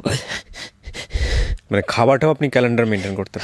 কারণ আমি ওই 300 টাকা দিয়ে খাইতাম, ওটা ওই হিসাবের সাথে ম্যানেজ করতেন? হ্যাঁ, 10 টাকা করে একটা মিল হয়, তাহলে আমি 30টা মিল খেতে পারবো। আর বাকি টাকাটা সেভ করতাম, যে টিউশন যদি পরে চলে যায়। তো ঠিক কয়েক মাস পরে টিউশন চলে গেল, আমার কাছে তখন 250 টাকার মতো ছিল। তখন ওই স্যার বিল্লাল স্যার যে ম্যানেজমেন্ট আমার পড়ায়, উনি একবারে প্রথম থেকে আমার সাপোর্ট দিতে শুরু করলো, ফাইন্যান্সিয়াল না, মানে মেন্টালি যেইভাবে পারা যায়। কেউ কিছু বললে তাদের সাথে স্যার কথা বলতো। অনেক টিচাররাও ভালো চোখে আমার দেখতো না, টিচারদের ছোটো করতে যাচ্ছি না এখানে, ভালো চোখে দেখতো না, সায়েন্সের টিচাররা বিশেষ করে। তো এরপরে স্যার একটা টিউশনি ঠিক করে দিল। তখন আমি আমিননগর থাকি, গ্রামের নাম, আর টিউশনিটা হইলো কাঁঠালিয়াকান্দা, মাঝে রাস্তা হইলো 3 কিলোমিটার। তো আমি যাই, গিয়ে ওইখানে টিউশনিটা করি। ওইখানে ছেলেটারে পড়াইতাম আমি, আলিম। তো আমি ওরে পড়াই। আসলে স্যার জোর করে টিউশনটা দিছে। ও আসলে ছাত্র ভালো না, কিন্তু ওর ভাই একজন সিঙ্গাপুর থাকে, টাকা পাঠায়, বলছে তোর এত টাকা দিয়ে কি করবে, এই ছেলেটা একটু সাহায্য হবে, তুই পড় ছেলেটার কাছে। তা আমার একবারে আচার ব্যবহার ভালো দেখে ও বলছে যে স্যার আপনি পড়াইতে হইব না, এসে আপনার সাথে গল্প করেন, আমি তো ভালো ছাত্র না, তাও আপনি টিউশনটা করেন। তো 3-4 মাস পরে চিন্তা করছে না টিউশনটা করা যাবে না, এমনি টাকা পয়সা নিয়ে। ও আসলে বুঝে না, এইটা পরে এইটার অঙ্ক ও বুঝে না, 9-এ উঠছে, কিচ্ছুই বুঝে না। তো পরে ওই 4 মাস টিউশন করতে গিয়ে আবার আরেকটা নতুন অভিজ্ঞতা হইলো, তখন 98 সালে বন্যা হয়। তো বন্যা হয়, এখন ওই গ্রামে যাইতে হয়, নৌকা দিয়ে যাইতে হয়, 2 টাকা দিয়ে নৌকা দিয়ে যাইতে হয়। তা আমি যাওয়ার সময় ও আমার প্রায় বলতো স্যার আপনি ওই পোটলার মধ্যে গিয়ে, আমি যাওয়ার সময় গামছা নিয়ে যেতাম, যাওয়ার সময় নৌকা দিয়ে যেতাম, আসার সময় সাঁতরায় আসতাম। মানে ওই 2 টাকা 2 টাকা সেভ করার জন্য 30 দিনে 60 টাকা সেভ হবে, আমি 6 দিন খেতে পারবো। What a story. What a story. তারপর কলেজে যখন ফার্স্ট হওয়া শুরু হইলো, সেকেন্ড ইয়ার উঠছি, ফার্স্ট ইয়ার প্রি টেস্ট পরীক্ষা ফার্স্ট হয়েছি, তখন কলেজ থেকে সিদ্ধান্ত নিল যে ওই কলেজের সিস্টেম হইলো যে যারা ব্রিলিয়েন্ট তাদেরকে কলেজ টাকা দেয়, কিন্তু আমার তো টাকা দিত না, কারণ আমি তো ড্রপ আউট স্টুডেন্ট ভর্তি হওয়ার জন্য আমার টাকা দিত না। তো এরপরে ওই বিল্লাল স্যার রিকোয়েস্ট করছে যে ও এত ভালো করে, তাহলে ওর চেয়ে খারাপ যারা, ওরা যদি টাকা পায় তাহলে ও কেন পাবে না। তো এরপরে কলেজ থেকে সিদ্ধান্ত নিল যে আমারে 550 টাকা দিবে। তো তখন আমার মোটামুটি খাওয়ার একটা নিশ্চিত হয়ে গেল। আমি 2 বছরে আমি 2বার আসছি রামচন্দ্রপুর থেকে রামকৃষ্ণপুর, হেঁটে আসতে 20 মিনিট লাগে।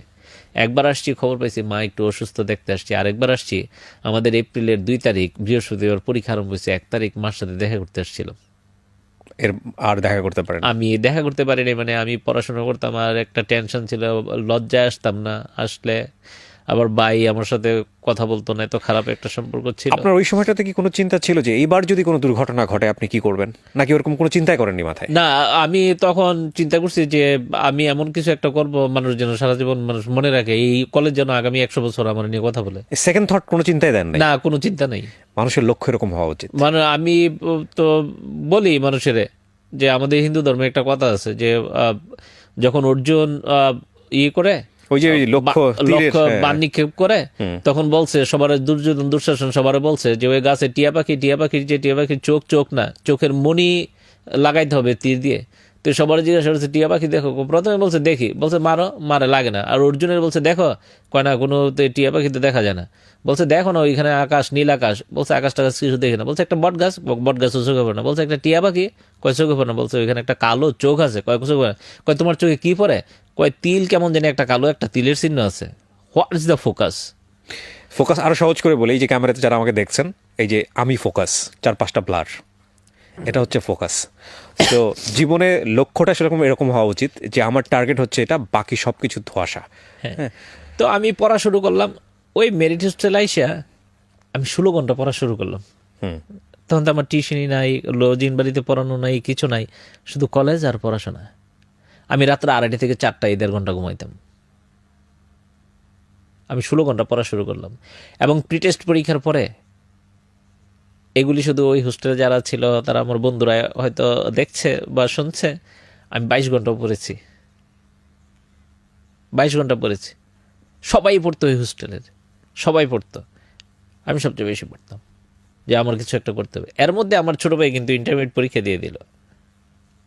আমি যখন সেকেন্ড ইয়ারে পড়ি আমার ছোট ভাই ইন্টারমিডিয়েট পরীক্ষা দিয়ে দিল। আমার ছোট ভাই 7th প্লেস করলো, মানে কমার্স থেকে। ও মেট্রিকে স্ট্যান্ড করতে পারে না আর্টস থেকে। কুমিল্লা বোর্ড ছিল তখন, চিটং ছিল না। তো 786 পাইছিল, ও মেট্রিকে স্ট্যান্ড করতে পারে নাই।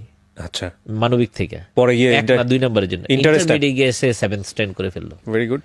তো তখন আমার নিজের কাছে মনে হইলো যে আমি বড় ভাই হিসেবে আমার 6th হইতে হবে, 5th হইতে হবে, মানে 7th হইলে হবে না, আস্তে আস্তে টার্গেট আমার বাড়ছে। তো নিতাই রেজাল্টটা দেওয়ার পরে নিতাই আমার সাথে একদিন দেখা করতে আসছে, বলছে আমি যদি 7th হইতে পারি তুই ফার্স্ট হইতে পারবি, শুধু একটু পড়া যা। এবং আমার জীবনে আমার জন্য ও যা করছে এগুলি হয়তো আমি ওর ঋণ শোধ করতে পারবো না। আমার প্রত্যেকটা বইয়ের 30টা গাইড বই ছিল, ওর বন্ধু বান্ধব থেকে সব গাইড বই সংগ্রহ করে আমার দিছে, যে কোনো পড়া যেন না থাকে যে তুই পারস না, সব পড়ে শেষ করে দে। তো আমি এগুলি দিয়ে নোট টুট করে সব কিছু আমি নিজে পড়তাম। প্রত্যেকটা সাবজেক্টের আলাদা আলাদা নোট ছিল আমার, আলাদা আলাদা প্রশ্নের আলাদা আলাদা আবার ব্যাচ ছিল, যে এইগুলি ব্যাকডেটেড, এইগুলি আপডেটেড। তারপরে মোটামুটি প্রিপারেশন নিলাম, সবাই সব কিছু হয়েছে। তখন ওই কুমিল্লার মোটামুটি নাম করা কলেজ ছিল ভিক্টোরিয়া কলেজ, তারপরে ওই চাঁদপুর পুরানবাজার কলেজ, আরও কয়েকটা কলেজ যেগুলি স্ট্যান্ড করতো, তখন তো স্ট্যান্ড ছিল, 20 জন স্ট্যান্ড করতো। তো একজন মজিদ স্যার আমাদের প্রিন্সিপাল, আমার জীবনের অনেকের অবদান, এই মজিদ স্যারের অনেক অবদান। উনি যদি আমার ওই 8 মাস টাকা না দিত হয়তো তখন আমার এই স্ট্রাগল করতে হইতো, খাওয়ার জন্য চিন্তা করতে হইতো। তো আজকেও আমার বন্ধুদের সাথে শেয়ার করতেছিলাম, তো আলমামুন যে ও জয়েন্ট ডিস্ট্রিক্ট জাজ কিশোরগঞ্জের, বলতেছে গৌরাঙ্গ এখন বুঝি যে আসলে তখন তুমি খাইতা না, বলতা যে ডাক্তার তোমার না করেছে সকালে খাইতে, আমি কোনোদিন সকালে খাইতাম না। সকালে খাওয়ার সময় আমি বাইরে চলে যেতাম, কারণ ওরা খাবে, ওদেরও তো খারাপ লাগবে যে আমি খাইতে পারি না। তো মজিদ স্যার তখন আমার টাকা দিল, ওই টাকা নিয়ে তো আমি টেনশন ছাড়া পড়াশোনা করতে পারছি। তো উনি একদিন কুমিল্লা থেকে আসলো, আইসা বলছে আজকে আমাদের সব ভালো কলেজের প্রিন্সিপালদের মিটিং হয়েছে, বলছে ভিক্টোরিয়ার একটা ছেলে নাকি ফার্স্ট হবে। তো ওই ভিক্টোরিয়ার প্রিন্সিপালরা বলে আসছে, ছেলেটার নাম সম্ভবত তানবীর ছিল, যে তানবীরে বললেন ও এবার পরীক্ষা দেওয়ার দরকার নেই, গৌরাঙ্গ পরীক্ষা দিবে, গৌরাঙ্গ ফার্স্ট হবে, ওর ফার্স্ট হওয়ার ইচ্ছা থাকলে ও যেন আগামীতে পরীক্ষা দেয়। তো স্যার কলেজ এটাই আমার এটা সব টিচারদের সামনে বলছে এখন আমার বাণিজ্য যদি রাখার দরকার হয় তাহলে তুমি পড়াশোনা করো না, অথবা করো না। তো তখন থেকে আমি 22 ঘন্টা পড়াশোনা করা শুরু করলাম। আমার এখন মনে আছে আমাদের ওই মুখলেসুর রহমানের বই পড়াইতো ইকোনমিক্স, 55টা ব্রড কোশ্চেন ছিল, আমি 54টা পারতাম, এই জন্য স্যার আমার 2টা থাপ্পড় দিছে যে বাকি একটা পড়ো নাই কেন। আমি বলছি স্যার 10টা প্রশ্ন আসবে, 5টা অ্যান্সার করতে হবে, তো এইটা সহ আসলো তো আমার 9টা কমন পড়বে। এরপর আরেকটা থাপ্পড় দিছে, বলছে আমি এটা শুনতে চাই না, তুমি ওইটা পড়ে এসে বলবা যে আমি পড়ে আসছি। তারপর আমাদের পরীক্ষা আরম্ভ হইল 2 তারিখে, আমি 1 তারিখে আমাদের বাড়িতে আসছি, আমার বন্ধু ওই মুভি জেরে নিয়ে আসছিলাম। আমি এখন ভেজিটেরিয়ান, তখন ভেজিটেরিয়ান ছিলাম না। আমার মা সিলভার কাপ মাছ রান্না করছিল, তো আমি খেয়েছি। খাওয়ার পর আমার মা অনেকখানি আগাই দিছে। আগাই দেওয়ার পরে আমার মা বলছে যে বাবা তুমি যে ফেল করছো যত মানুষ জানছে এর চেয়ে 1000 গুণ মানুষ যেন জানে যে তুমি পাস করছো। তা আমার মা সবসময় আমি কোথাও গেলে মাটি দিয়ে থুতু দিয়ে আঙ্গুল দিয়ে আমার মানে আশীর্বাদ করে দেয়, নখ কেটে দেয়। তা আমরা ওই যে নদীটা, তিতাস নদীটা, এইটাই আর একটা খালের মতো গেছে, যে খালটা আমি পার হইতাম সাথে। তা আমার মা ওইখানে আইসা, তো আমরা খেয়াতে যখন উঠছি তখন আমার মফিজুল জিজ্ঞাসা করছে যে গৌরাঙ্গ, আমি ওরে ভয় পাইতাম, ওরে আমরা বলতাম কম্পিউটার কলেজের মধ্যে। আমি যদি 80 পৃষ্ঠা লিখতাম ও 84-85 পৃষ্ঠা লিখতে পারতো। Management, banking, economics, Bangla second paper, এগুলো তো থিওরিটিক্যাল ছিল, ও আমার 4-5 পৃষ্ঠা বেশি লিখতো, এত দ্রুত লিখতো। তো বলছে তোমার মা অনেক শিক্ষিত না? আমি বলছি না, আমার মা জ্ঞানী, মাত্র 2 থেকে 3-তে পড়ছে, আমার 12 বছর বয়সে বিয়ে হয়েছে। আমার মা জ্ঞানী, শিক্ষিত না। আমাদের ধর্মের হেন কিছু নাই, আমার মা জানে না, সব জানে। কেউ যদি মাস্টার্সও পাশ করে আসে সংস্কৃত থেকে, সংস্কৃত পড়লে আমার মা বলে দিবে এই জায়গায় এটা ভুল হয়েছে। আমার মা সব জানে আমাদের ধর্মের।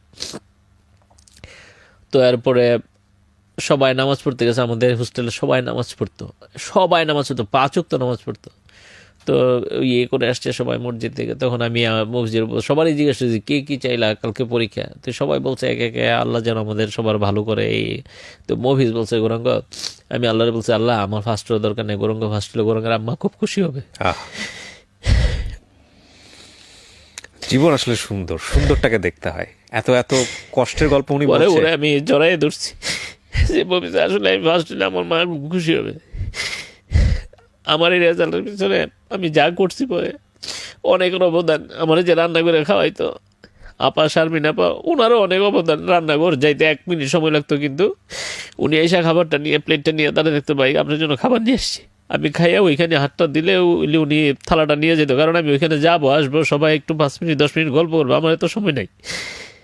সবাই বুঝতো আপনার ডেডিকেশনটা। হ্যাঁ, সবাই বুঝতো। তারপরে 2 তারিখ পরীক্ষা শুরু হইলো। কোন সালের 2 তারিখ? 1999 সালের 2 এপ্রিল, বৃহস্পতিবার। আচ্ছা। বুধবারে প্রচন্ড জ্বর হয়েছে, জ্বরে আমাদের কলেজের চাল উড়াই নিয়ে গেছে। এরপরে পরীক্ষার হলে গিয়ে দেখি কি আমার একবার পিছনে বেঞ্চে সিট পড়ছে। হ্যাঁ তো ইংরেজি পরীক্ষা ছিল ফার্স্ট পেপার, তো পরীক্ষা দিতেছি, আমার এমন কান্না। তো আমার যে ম্যাজিস্ট্রেট, ওনার বাড়ি 14 গ্রাম, উনি বলছে যে বাবা একটু বয়স্ক, বাবা কাঁদো। আমি বলছি স্যার আমি ফার্স্ট বেঞ্চে বসে পরীক্ষা, আমি পিছনে বেঞ্চে পরীক্ষা দিতে পারি না। তো উনি আমার ওইখানে ফার্স্ট বেঞ্চে নিয়ে দিছে, আর ওই ফার্স্ট বেঞ্চে ছেলেরা পিছনে বেঞ্চে নিয়ে দিছে। তো এরপরে আমি পরীক্ষা দিলে উনি যেদিনে আসতো আইসা আমার সামনে দাঁড়িয়ে থাকতো, আমার মাথায় হাত বোলাই দিয়ে দিত। এই ম্যাজিস্ট্রেট ম্যাজিস্ট্রেট। তারপরে আমাদের পরীক্ষা হয়েছে, এপ্রিলে পরীক্ষা হইলো, মে সব পরীক্ষা হইলো, আমাদের বাইবা পরীক্ষা সব কিছু হয়ে গেলো। আমি শহরে চলে আসলাম, তখন আমি মজিদ স্যারের বাসায় থাকি। ওনার ছোট মেয়ে, ও বাংলাদেশ মেডিকেল থেকে মেডিকেলে পাশ করে ফেলছে এখন। ওরে আমি পড়াইতাম, ও ক্লাস তখন 8-এ পড়ে। আমি স্যারের বাসায় থাকি, খাই, আর ওরে পড়াই দুবেলা। ঢাকায় চলে আসছি, কোচিংয়ে ভর্তি হব, ভর্তির টাকা পয়সা নেই। পরীক্ষার পরের ঘটনা। পরীক্ষার পরের ঘটনা, রেজাল্ট তো দেয় না। রেজাল্ট দিল 1999 সালের 26শে আগস্ট। 1999 সালের 26শে আগস্ট বৃহস্পতিবার। তো রেজাল্ট দিল, রেজাল্টের দিন আগের দিনই আমি আর নুরুল হক মানবিক থেকে ফার্স্ট হওয়ার কথা। কুড়িগ্রাম বাড়ি। নুরুল হক এখন সৌদি আরবে একটা ইউনিভার্সিটিতে আছে, ওর সাথে আমার যোগাযোগ আছে, নিয়মিত কথা হয় আমার, আমার খুব ভালো বন্ধু।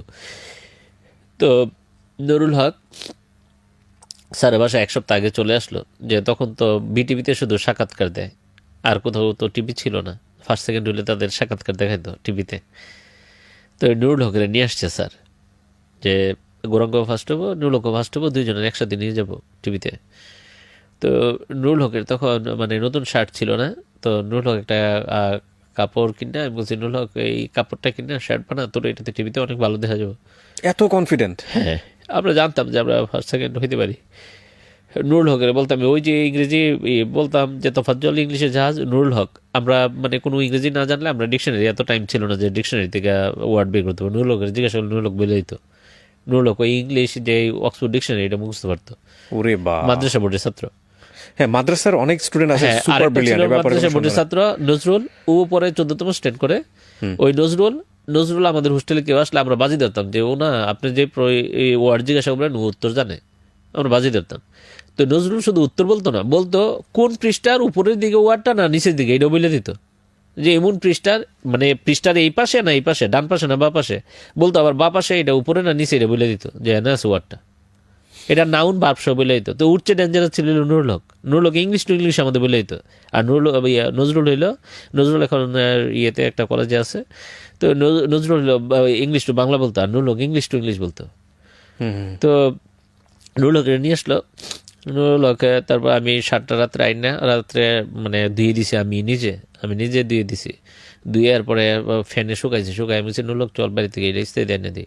তারপর ওই বাড়ির দারোয়ান ঢুকেছে, ভাই এই বাড়িতে ইস্ত্রি আছে না, ইস্ত্রি একটু এনে দেন না। তো এনে দিছে, পরে আমি নিজে ইস্ত্রি করে দিছি।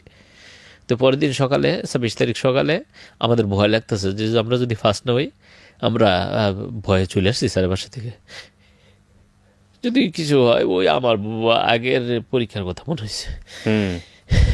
তো আমি পরে আমরা হলে চলে আসছি, এই জিয়া হলে।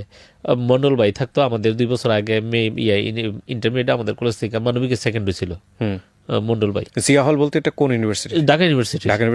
জিয়া হলে চলে আসছি। আচ্ছা। তো মন্ডল ভাইয়ের সাথে আবার মজিদ স্যারের ভালো সম্পর্ক আছে, যোগাযোগ আছে। তখন হয়তো ফোন এত হরও ছিল না, ওই পয়সা ঢুকাইয়া টাকা দিয়ে ফোন করতো আর কি হল থেকে।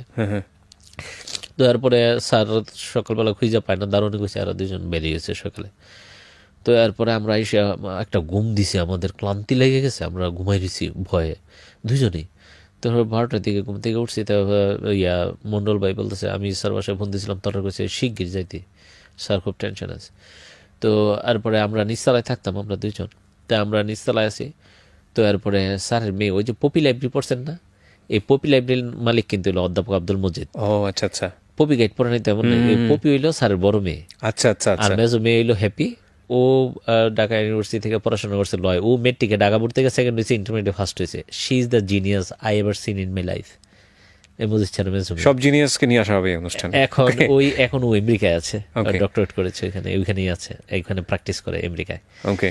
তো তারপর পপি আপা বাড়িতে ছিল, আর নিপারে তো আমি পড়াইতাম ছোট বোনটারে, ছোটরে পড়াইতাম। তো স্যারের ওয়াইফ আমার অনেক আদর করতো, সারাক্ষণ গরঙ্গ গরঙ্গ ডাকতো। তো এরপরে রেজাল্ট দিছে, বলছে রেজাল্ট পাইছে, 2:30টার দিকের ঘটনা এটা। রেজাল্ট পাইছে, তো উপরে গেছি, তো স্যার ওয়াইফ বলতেছে কি করলা, কিছুই তো হইলো না। বলছে ফার্স্ট হইব, নুরুল ফার্স্ট হইব, কেউ কিচ্ছু করতে পারলা না, নুরুল থার্ড হয়েছে আর তুমি অষ্টম হইছো। তারপরে আমি সালাম করছি, তো একটু খারাপ লাগছে, অষ্টম হইলাম, বিশ্বাস হয় না, বুঝছেন। এত ভালো পরীক্ষা দিয়েছি আমি। পরীক্ষা দেওয়ার পরে মার্কিং করছি যে কুমিল্লা বোর্ডের সবাই যদি সিদ্ধান্ত নেয় যে ওরে ফার্স্ট বানানো যাবে না, তাইলে আমি সেকেন্ড হবো। আর সবাই যদি সিদ্ধান্ত নেয় যে না ওরে স্ট্যান্ড করানো যাবে না, তাইলে আমি 20-এর মধ্যে থাকবো। আর সবাই যদি সিদ্ধান্ত নেয় যে হ্যাঁ ফেল করামো, তাইলে আমি স্টার পাবো। যে সবাই সিদ্ধান্ত নিচ্ছে যে হ্যাঁ খাতা আকার রসিকার সব দেখবো, দেখা এরপর হ্যাঁ ফেল করাই দেবো, তাও আমি স্টার মার্কস পাবো। মাই গুডনেস, প্র্যাকটিস কি ছিল তাইলে? হ্যাঁ প্র্যাকটিস মানে কি, মানে পরীক্ষা তো 15 ঘন্টা শেষ হতো, পরে 15 মিনিট শুধু কয়েকবার রিভিশন দিতাম। আর ওই যে বললাম, মানে প্রত্যেকটা মানুষের পরোক্ষে পরোক্ষে গিয়েছিল। মেজিস্ট্রেট রুমে টিচারদেরকে বলে তো এই ওরে গ্রামে তো স্টুডেন্টরা কথা বলে না, যে ওরে জন্য কেউ কিছু জিজ্ঞাসা না করে। এবং 26শে আগস্ট ওই ভদ্রলোক, জানি না উনি শুনবে কিনা, উনি আমার রেজাল্ট শোনার জন্য আমার কলেজে আসছে। এই ম্যাজিস্ট্রেট? হ্যাঁ। স্যালুট ইউ, মানে হোয়াট আ স্টোরি। বহুবার আজকে আমার গা শিউরে উঠেছে, হোয়াট আ স্টোরি। তো এরপরে অষ্টম হয়েছি, তো মজিদ স্যারের ইয়ে হইলো, অফিস হইলো ইয়েতে, ইসলামপুর পাটুয়াটুলি বইয়ের বাংলা বাজার যেটা, ওখান থেকে ফোন দিছে। স্যার ওয়াইফের বলছে গরম করে তো কথা বলবো। তখন আমার সন্দেহ হয়েছে, স্যার আমার সাথে কথা বলতে চাই কেন। বলছে গরঙ্গ তুমি আমার মানির যত রাখছো, তুমি ফার্স্ট হয়েছো। তো আমি কথা বলতে পারতেছিলাম না। তারপর বলছে কি হয়েছে কি হয়েছে, তো পপি আপা বলতেছে তাহলে মনে হয় ভালো একটা কিছু আছে। তাই বলছে স্যার বলছে আমি ফার্স্ট হয়েছি। তারপরে স্যার গেটে দিয়ে ঢুকছে, স্যার ওইখান থেকে রিক্সা আসছে, আইসা আমার জড়াই ধরছে। তো স্যার ওয়াইফ জিজ্ঞাসা তুমি তো বলছো অষ্টম হয়েছ। বলছে আমি চাই নাই যে ও যে ফার্স্ট হয়েছে আমার সারা কারোর থেকে এটা শুনুক। জীবনে বহুত গল্প শুনেছি, কিন্তু এই রকম গল্প কখনো শুনি নাই। সত্য কথা বলতে যেটা, যে লটস অফ মোটিভেশনাল স্টোরি যেটা এই জীবন গল্পের প্ল্যাটফর্মে এসছে, অসাধারণ এক একটা গল্প, কোনো মানে সন্দেহ নাই। কিন্তু আজকের এই গল্পটা, মানে এটার পরে আমার চিন্তা চেতনাটা চেঞ্জ হয়ে গেল। দুইবার ফেল, সে পরের বার বোর্ডে প্রথম স্থান। কত সালের পরীক্ষা স্যার এটা? 99 সালে। 99 সালে আপনি কুমিল্লা বোর্ডে প্রথম হন? প্রথম হই কমার্স থেকে। তো এরপরে স্যার বলছে তুমি তাড়াতাড়ি প্রিপারেশন নাও, আমরা টিভি বসে সাক্ষাৎকার দিতে যাব। তাই বলছি স্যার আমার বোনের বাসা থেকে, তো স্যারের বাসায় আমার তেমন কাপড় চোপড় ছিল না, আমি ফার্স্ট হইতে পারি এটা ভাইবা ওই নাসরিন আপু আমার বলছিলাম সুন্দর একটা শার্ট কিনেন, ওইটা পরে যায়। তো আমি একটা নীল কালারের শার্ট পরছি, তো ওনার বলছি আপনার কি কালার পছন্দ, তো আমি একটা নীল কালারের শার্ট কিনছিলাম যে এটা পরে আমি যাব। তো আসলে ওই পরীক্ষা দিয়ে আমার বাড়িতে ওই শার্টটা রেখে চলে আসছি। আমার বোনের বাড়িতে একটা গেঞ্জি ছিল। আর আমি যখন কলেজে পড়ি তখন আমার এক বন্ধু ছিল আব্বাস, আর একজন রাসেল, এখন সায়েন্স ল্যাবে চাকরি করে, ও সায়েন্টিস্ট। ওরা দুজন আমার দুটো গেঞ্জি দিয়েছিল, কারণ তখন আমার আর কিছু ছিল না শার্টটা।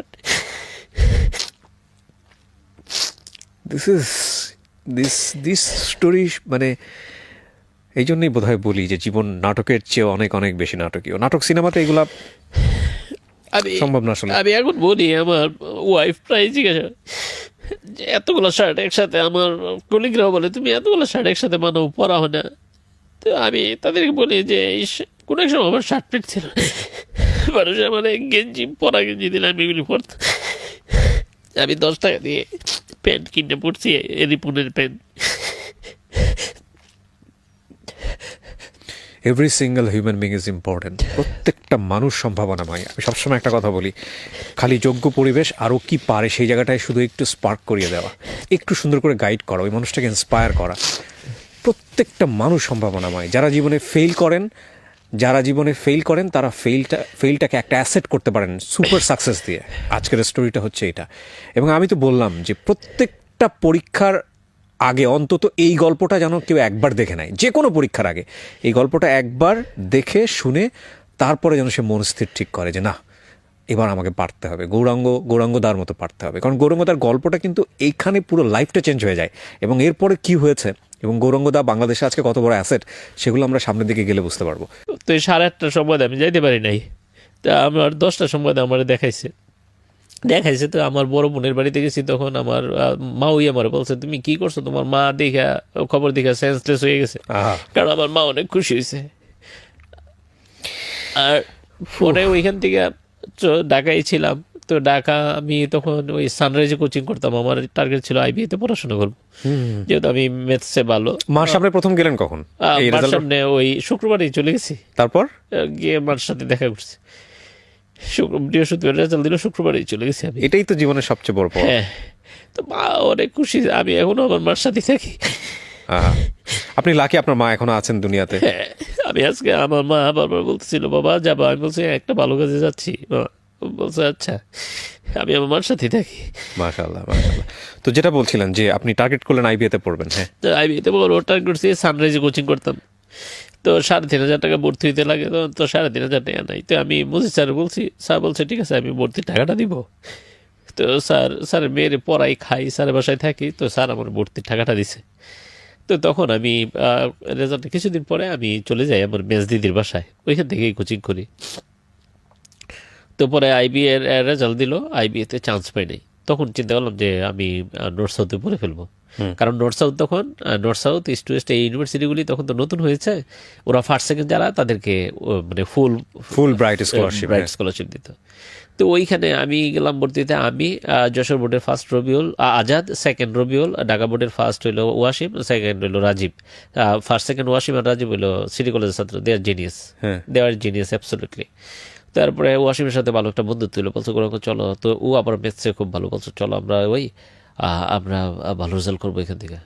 তো এরপরে আমার মা আবার বুঝাইলো যে না ওইখানে পড়ো না, গ্রামের মানুষ বলছে তুমি নাকি প্রাইভেটে পড়বা, ওইখানে খারাপ হয়ে যায় মানুষ, তুমি একবার তো এমন একটা দুর্নাম কামাইছে, আর এগুলি করার দরকার নেই। তখন আমার মা আমার বোনের বাসায় থাকে, আমার বুঝাই সুঝাই এটা বললো। তখন আমার হাতে সময় নেই, ঢাকা ইউনিভার্সিটি ভর্তি পরীক্ষার আর 20-25 দিন বাকি আছে। তো আমি তখন একটা ডিলেমার মধ্যে পড়ে গেলাম, যে যেহেতু চিন্তা করলাম যে প্রাইভেটে পড়বো, এখন আবার পড়তে পারবো না, তাহলে তো আরেক সমস্যা। তো প্রিপারেশন নেওয়া শুরু করলাম। তখন ইউসিসি, এখন যে ইউসিসি আছে আর কি, ইউনিভার্সিটি কোচিং সেন্টার, এটার যে মালিক টিটু ভাই আমার জীবনে অনেক হেল্প করছে। তো ওই টিটু ভাই বললো যে আমি ভর্তি হইতে গেছি, বলছে যে এখন তো আর ভর্তি টর্তি নাই, তারপরেও ফর্ম ফিল আপ করতে হইব, তো বলছে টাকা আছে, আমি বলছি আমার টাকা নাই। বলছে কত টাকা আছে? তখন 3.5 টাকা ভাড়া ছিল যাত্রাবাড়ি থেকে ফার্ম গেট, আমি 7 টাকা নিয়ে আসতাম আর হাইটা যাইতাম দুনিয়া। তো আমি বলছি আমার 5 টাকা আছে। তো উনি আমারে বলছে তুমি দেখো। তাই আমি বলছি আমার অন্য একটা পকেটে 50 টাকা আছে, এটা আমি খরচ করি না। তো বলছে ওইটা দাও। তো উনি আমাদের 50 টাকা নিয়ে আমি আসার সময় উনি আমার আবার 1,000 টাকা দিয়ে দিছে। 1,000 টাকা দিয়ে দিছে। তো ওনার মেয়েরও আমি পরে হাতে ঘুরে দিছি, নাম লামিয়া, ও এখন নর্থ সাউথ ইউনিভার্সিটি পড়ে। তো লামিয়ার আমি সরাসরি জীবনে প্রথম পড়ানো শুরু করছি, এটা 99 সালের ঘটনা। তো কিছুদিন আগেও টিটু ভাইয়ের সাথে আমার দেখা হয়েছে, এখনও আমার সাথে অনেক ভালো যোগাযোগ। উনি কিছুদিন আগে দেখা হয়েছে, ওনার ডায়েরির মধ্যে আমি যে ওনার 50 টাকা দিছি, আমার স্টোরিটা লিখে উনি 50 টাকা এখানে পিন মেরে রাখছে। বলছে তোমার আমি এত ভালোবাসি, তোমার টাকাটা খরচ করি নাই।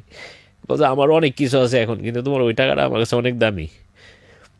তো এরপরে বলছে তুমি এখন কি করবা, তুমি তো একবার বিপদে পড়ে গেছো। তো ওই নাসরিন আপা আমার সাথে ছিল, তো বলছে উনার পড়তে পারবো, উনি এমনি চান্স পাইব। তো এরপরে পরীক্ষা দিলাম, আমি ঢাকা ইউনিভার্সিটিতে টেকলাম, ঢাকা ইউনিভার্সিটিতে পড়লাম। যখন আমি পড়ি, আমি তো ম্যাথে আমার একটা জিত কিন্তু আছে যে আমি ম্যাথে ফেল করছি। তো ঢাকা ইউনিভার্সিটিতে একটা বই পড়ায় বিজনেস ম্যাথমেটিক্স, ওই সঞ্জিতি কাপুরের বই, ওই বইটার সলিউশন করলাম আমি যখন সেকেন্ড ইয়ারে পড়ি। সলিউশন করে ফেললাম, আমি দ্য ফার্স্ট গাই হ্যাঁ বাংলাদেশে যে আমি এই বইটার সলিউশন বের করলাম। 70 সাল থেকে বইটা পড়ায়, আমি এটার ফুল সলিউশন বের করলাম। কারণ কমার্সের ছাত্ররা ম্যাথে খুব দুর্বল থাকে, আর এখানে এই ম্যাথটা হইল সায়েন্সের ইন্টারমিডিয়েট যে ম্যাথ, ডিফারেন্সিয়েট ক্যালকুলাস যা আছে, কোঅর্ডিনেট জিওমেট্রি, ত্রিকোণমিতি, এভরিথিং ইজ ওভার দেয়ার। ওই বইটার সলিউশন মার্কেটে আমি আনলাম। আপনি কোন সাবজেক্টে পড়লেন? আমি পড়লাম ম্যানেজমেন্টে পড়লাম। আমি বইটার সলিউশন বের করলাম। তখন এখন আগে যে ডিন ছিল সিরাজ স্যার, বললো তুমি কমার্সের ছাত্র, এটা বের করলাম। আমি বলছি হ্যাঁ আমি পারি এই অঙ্কগুলি। তো আমি তখন প্রাইভেট পড়াই দেদারসে, আবার নেম ফেম একটা আছে, আমি ফার্স্ট হয়েছি, মানুষজন চিনে জানে, কোচিংয়ে পড়াই, ইউনিভার্সিটিতে আই সেই নাকে চুবানি খায়, ম্যাথমেটিক্সে আমার খুঁজে বের করে আমি পড়াই, টাকা পয়সা দেদারসে পাচ্ছি।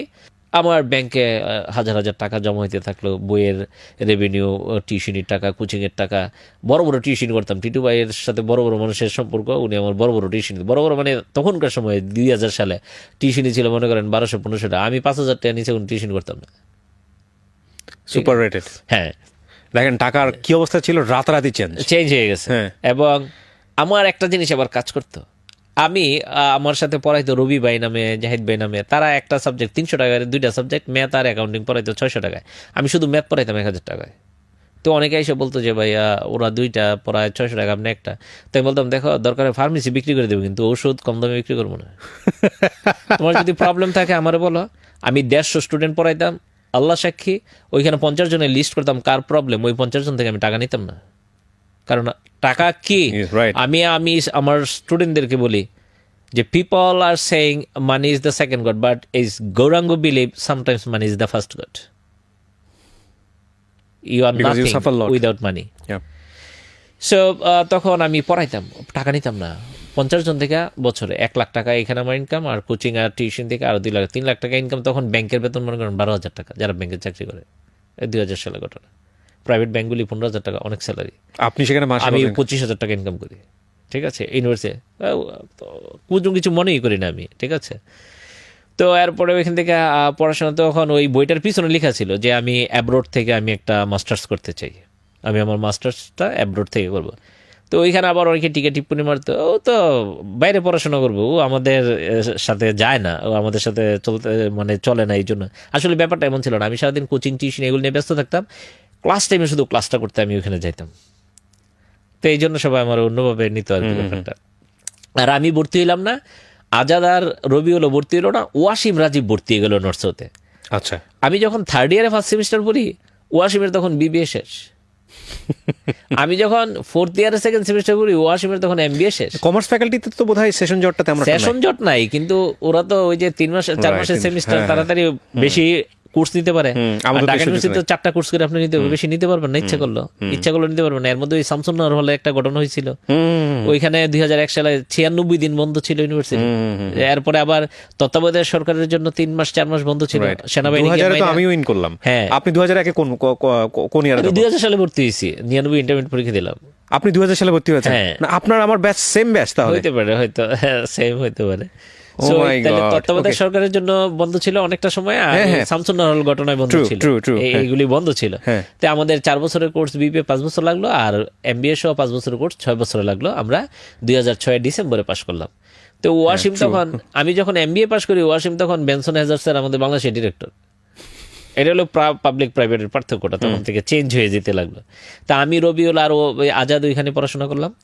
রবিউল পরে চলে গেল সুইজারল্যান্ডে একটা ইউনিভার্সিটি, এখন শিক্ষকতা করে। আর আজাদ আছে বাংলাদেশেই সম্ভবত, আমি নট শিওর, আজাদের সাথে যোগাযোগ নাই, রবিউলের সাথে যোগাযোগ আছে। আমি জীবনে অনেক ভালো ফ্রেন্ড পেয়েছি আমার লাইফে। আর টিভিতে সাক্ষাৎকার দিতে গিয়ে একটা ছেলের সাথে পরিচয় হয়েছে, ও মেট্রিকে ফার্স্ট হয়েছে সায়েন্স থেকে, বাংলাদেশ থেকে ইন্টারমিডিয়েটে ফার্স্ট হয়েছে নটরডেম কলেজ থেকে, এবং ডক্টর কামাল হোসেনের ব্যাচে 1954 সালে ফার্স্ট হয়েছিল সায়েন্স থেকে নটরডেম কলেজ থেকে। এরপরে 55 বছর পরে 1999 সালে নটরডেম থেকে ফার্স্ট হয়েছে। নটরডেম থেকে স্ট্যান্ড করে স্টার মার্কস পায়, কিন্তু ফার্স্ট হয় না, কারণ ওরা বইয়ের আদ্যন্ত সব জানে, কিন্তু ফার্স্ট হইতে পারে না। ও 54 বছর পরে ফার্স্ট হয়েছে মেট্রিক ইন্টারমিডিয়েট। তো ওই ছেলের সাথে আমার তখন কথা হয়। তো আমি বলছি যে তুমি তো নির্ঘাত বুয়েটে বা মেডিকেল, আব্বা আম্মা চাচ্ছে, মা চাচ্ছে মেডিকেলে পড়তে, বাবা চাচ্ছে বুয়েটে, কিন্তু আমি আইবিএতে পড়বো। এক একজনের টেন্ডেন্সি। পরে ওর সাথে তেমন যোগাযোগটা আর পরে মেনটেন হয় নাই, আমার কন্টিনিউ করতে পারি নাই, আমি সরি। তো আপনি অনার্স কমপ্লিট করলেন এখানে, তারপর কি হলো? এখানে অনার্স কমপ্লিট করে মাস্টার্সও কমপ্লিট করলাম। কোন হলে ছিলেন আপনি? আমি জগন্নাথ হলে ছিলাম। জগন্নাথ হলে ছিলেন, right, ছিলাম। জগন্নাথের কথা। ওই যে টাকা পয়সা তো আমার হাতে অগাধ টাকা পয়সা। আমি চলে গেলাম ব্রিটেনে 2007 সালের 22 এপ্রিল, মানে রবিবার, নিজের টিউশন ফি দিয়ে? নিজের টাকা দিয়ে, হ্যাঁ নিজের টাকা দিয়ে। 2007 সালের 22 এপ্রিল রবিবার ছিল, আমি ব্রিটেনে চলে গেলাম। গিয়ে ওইখানে থেকে একটা প্রথমে পিজিডি করলাম। আচ্ছা। পিজিডি করে তারপরে অ্যাঙ্গেলো রাস্কিন ইউনিভার্সিটিতে আরেকটা এমবিএ করলাম 2 বছরের।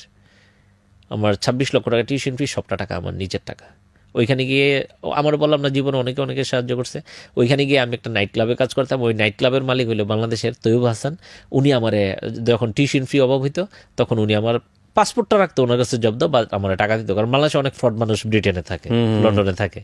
তো উনি তো আর আমার মানে বাপ চাচা বা আত্মীয় স্বজন কেউ না, জানে শুধু, বাট অনেক রেসপেক্ট করতো, কারণ উনি 3 পর্যন্ত পড়ছে। উনি সর্বকনিষ্ঠ বিলিয়নিয়ার হিসেবে উনি টাকা মানে রানীর কাছ থেকে খেতাব পাইছে। কিন্তু ওই বাংলাদেশের প্রতি একটা ইয়ে তো আছেই যে ফ্রড আছে ওইখানে। তো উনি আমার টাকা অগ্রিম দিত 1,000, 2,000, 3,000 পাউন্ড টাকা, মানে ইনকাম করে করে ওনার ইয়েতেই তো চাকরি করতাম, বুঝতে পেরেছি। তো ওইখান থেকে 2009-এ আমার শেষ হইলো তারপর ডিজার্টেশন 6 মাস ওইখানে ডিজার্টেশন করে 2010-এর নভেম্বরের 29 তারিখ বুধবার আমি বাংলাদেশে চলে আসি। আপনি চাইলে ওখানে সেটেল হয়ে যেতে পারেন, ওইখানে সেটেল হইতে পারতাম। ওই যে আমি আমার মার সাথে আছি এখনো বলি, আমার মা এখনো বলে বাবা তুমি চলে আসছো। আমি বলছি কেন আসছি, এটা তো জানোই, এটা বললে আমার কষ্ট লাগে। বলছে এই দেশে অনেক গরম, আমি থাকতে পারি না, ওই দেশ নাকি অনেক ঠান্ডা, তুমি বলতা। আমার মা গরম সহ্য করতে পারে না, বলছে ওই দেশটাই আমার জন্য ভালো ছিল। কিন্তু আমার একটা টান ছিল, এটা একটা টান ছিল, আমার বান্ধবী ছিল এখানে, বলা যায় নাকি? মানে আমার ইউনিভার্সিটি লাইফে একজন বান্ধবী হইল, মানে মানে অসম্ভব প্রেম, মানে যাওয়ার আগে উড়িয়েছিল যে আমি যেন বিয়ে করে যাই। তো আমি এটা আর কি মানে আমার ওয়াইফ এগুলি জানে, মানে আমি একবারে সৎ। আমি সবসময় বলি, আমার কলিগদের সাথে অনেক সময় এগুলি নিয়ে কথা হয়, বলছে এগুলি ঠিক না। আমি বলছি না, আমি 2টা জায়গায় সৎ, যে আমার ওয়াইফ এগুলি আমার জানে, আমি কখনো কোনো কিছু লুকাই না। আমার গার্লফ্রেন্ড যে আমার বিয়ে করতে চাইছিল, আমি যাওয়ার আগে এখনো আমার মনে আছে যে আমি বুধবারে চলে যাব, মঙ্গলবারে আমার এখন যে ওয়াইফের বড় ভাই আমার ক্লাসমেট, কিন্তু আমার রোল নাম্বার ছিল 149, আর আমার মানে আমার সমুন্দি এখন তার ক্লাসমেট হলো 100, মানে রোল নাম্বার হলো 150। কি মিল দুনিয়াতে দেখেন। তো এরপরে ওরা জানতো তার সাথে আমার অ্যাফেয়ার এই সেই। তো আমার ওই সমুদ্রের এক বোন ছিল অনেক ভালো, তাপসিদি, জানি না শুনবে কিনা অনুষ্ঠান বা এটা থাকবে কিনা। তাপসিদি অনেক আদর করতো আমার। তো অনেক সময় নয়ন ইউনিভার্সিটি আসলে মন খারাপ হলে আমি জিজ্ঞাসা করতাম তোমার তো মন খারাপ যে দিদির সাথে ঝগড়া যায়, বলছি তোমার দিদি এত ভালো, তোমার ঝগড়া হয়? তো এরপরে ওই নয়ন জানলো ঘটনাটা, যে নয়নের ডাইকে আনলো আমার গার্লফ্রেন্ড, যে ওরে বলো বিয়ে করে যেতে। আমি বলছি না, আমি তো 2 বছর পরেই চলে আসবো, এখন বিয়ে করবো না। তারপর নয়ন বুঝাইছে যে না, ও বিয়ে করবে না, তোমার এই আইসা বিয়ে করবে। এরপর আমি 2008 সালের 26শে মার্চ বুধবার ছিল, আমি আসছিলাম। বাট আমার মাও রাজি না, ওর মাও রাজি না। এই জন্য বিয়েটা আমরা দুজনই আর সিদ্ধান্ত নিয়ে করবো, কারণ ওর বাবা সুইসাইড করবে সিদ্ধান্ত নিয়েছে আমরা বিয়ে করলে। কেন? বাট আমাদের ধর্মের মধ্যে আবার আমাদের কাস্টের জাতিভেদ আছে আর কি, পার্থক্য ছিল না। আমি পরে 21 দিন ছিলাম বাংলাদেশে, আমার মা আমার সাথে ঘুমাইতো, আমি সুইসাইড করি কিনা এমন একটা অবস্থা। ঠিক আছে, তো এরপরে বিয়ে করি নাই। তো আমার মা চাপ দিল, আমার দাদা, আমার ওই যে বড় বোনের জামাই, যে আমার বিয়ে করানোর জন্য। তো আমি বললাম নয়ন, ওরা তো বিয়ে করাতে চাচ্ছে, এখন বিয়ে করব। বলছে তুমি না বলছিলা যে আমার বোন ভালো, আমাদের ফ্যামিলিতে আরেকটা এর চেয়ে ভালো একটা মেয়ে আছে, বিয়ে করবা? আমি বলছি কথা বলো, আমি বিয়ে করবো। ওইখান থেকে বিয়ে ঠিক হইলো। শুক্রবারে বিয়ে, আমি বুধবারে আসছি 2010 সালে, এটা এসে ডিসেম্বরে 11 তারিখ আমি এসে বিয়ে করলাম। করে আমি গিয়ে ডিজার্টেশন দিয়ে। আপনি যাকে লাভ করলেন তাকে তো বিয়ে করতে পারলেন না, তারে বিয়ে করে নাই, শুধুমাত্র এই ফ্যামিলির কথা। এবং এইটাও কিন্তু আমি বলতে চাই আর কি, যে প্রত্যেকটা মানুষের জীবনে যা লেখা আছে, ঈশ্বর যেটা ভালো মনে করে এর বাইরে কারো যাওয়ার কোনো ক্ষমতা নাই। আমি যদি ইন্টারমিডিয়েট 2nd টাইমে পাস করতাম, 2nd ডিভিশন পাইতাম বা 1st ডিভিশন পাইতাম, আমি হয়তো নর্মাল একটা স্কুল বা কলেজের টিচার হইতাম, মোর দেন দ্যাট। এবং আমি আমার আজকের আমার আজকের পজিশনের জন্য আমি ঈশ্বরের কাছে কৃতজ্ঞ, যে আমি ওই সময় ফেল করাতে, আমি এই রেজাল্ট করাতে আজকের এই জায়গায় চলে আসছি। এটাই বলেন, আমাদের ধর্মে যেটা বলে যে আল্লাহ সব সময় বান্দার মঙ্গল চান। হ্যাঁ, এবং আমি আজকে যে জায়গায় আসছি, আমি অনেক বড় জায়গায় আসি নাই, but I am satisfied with my self.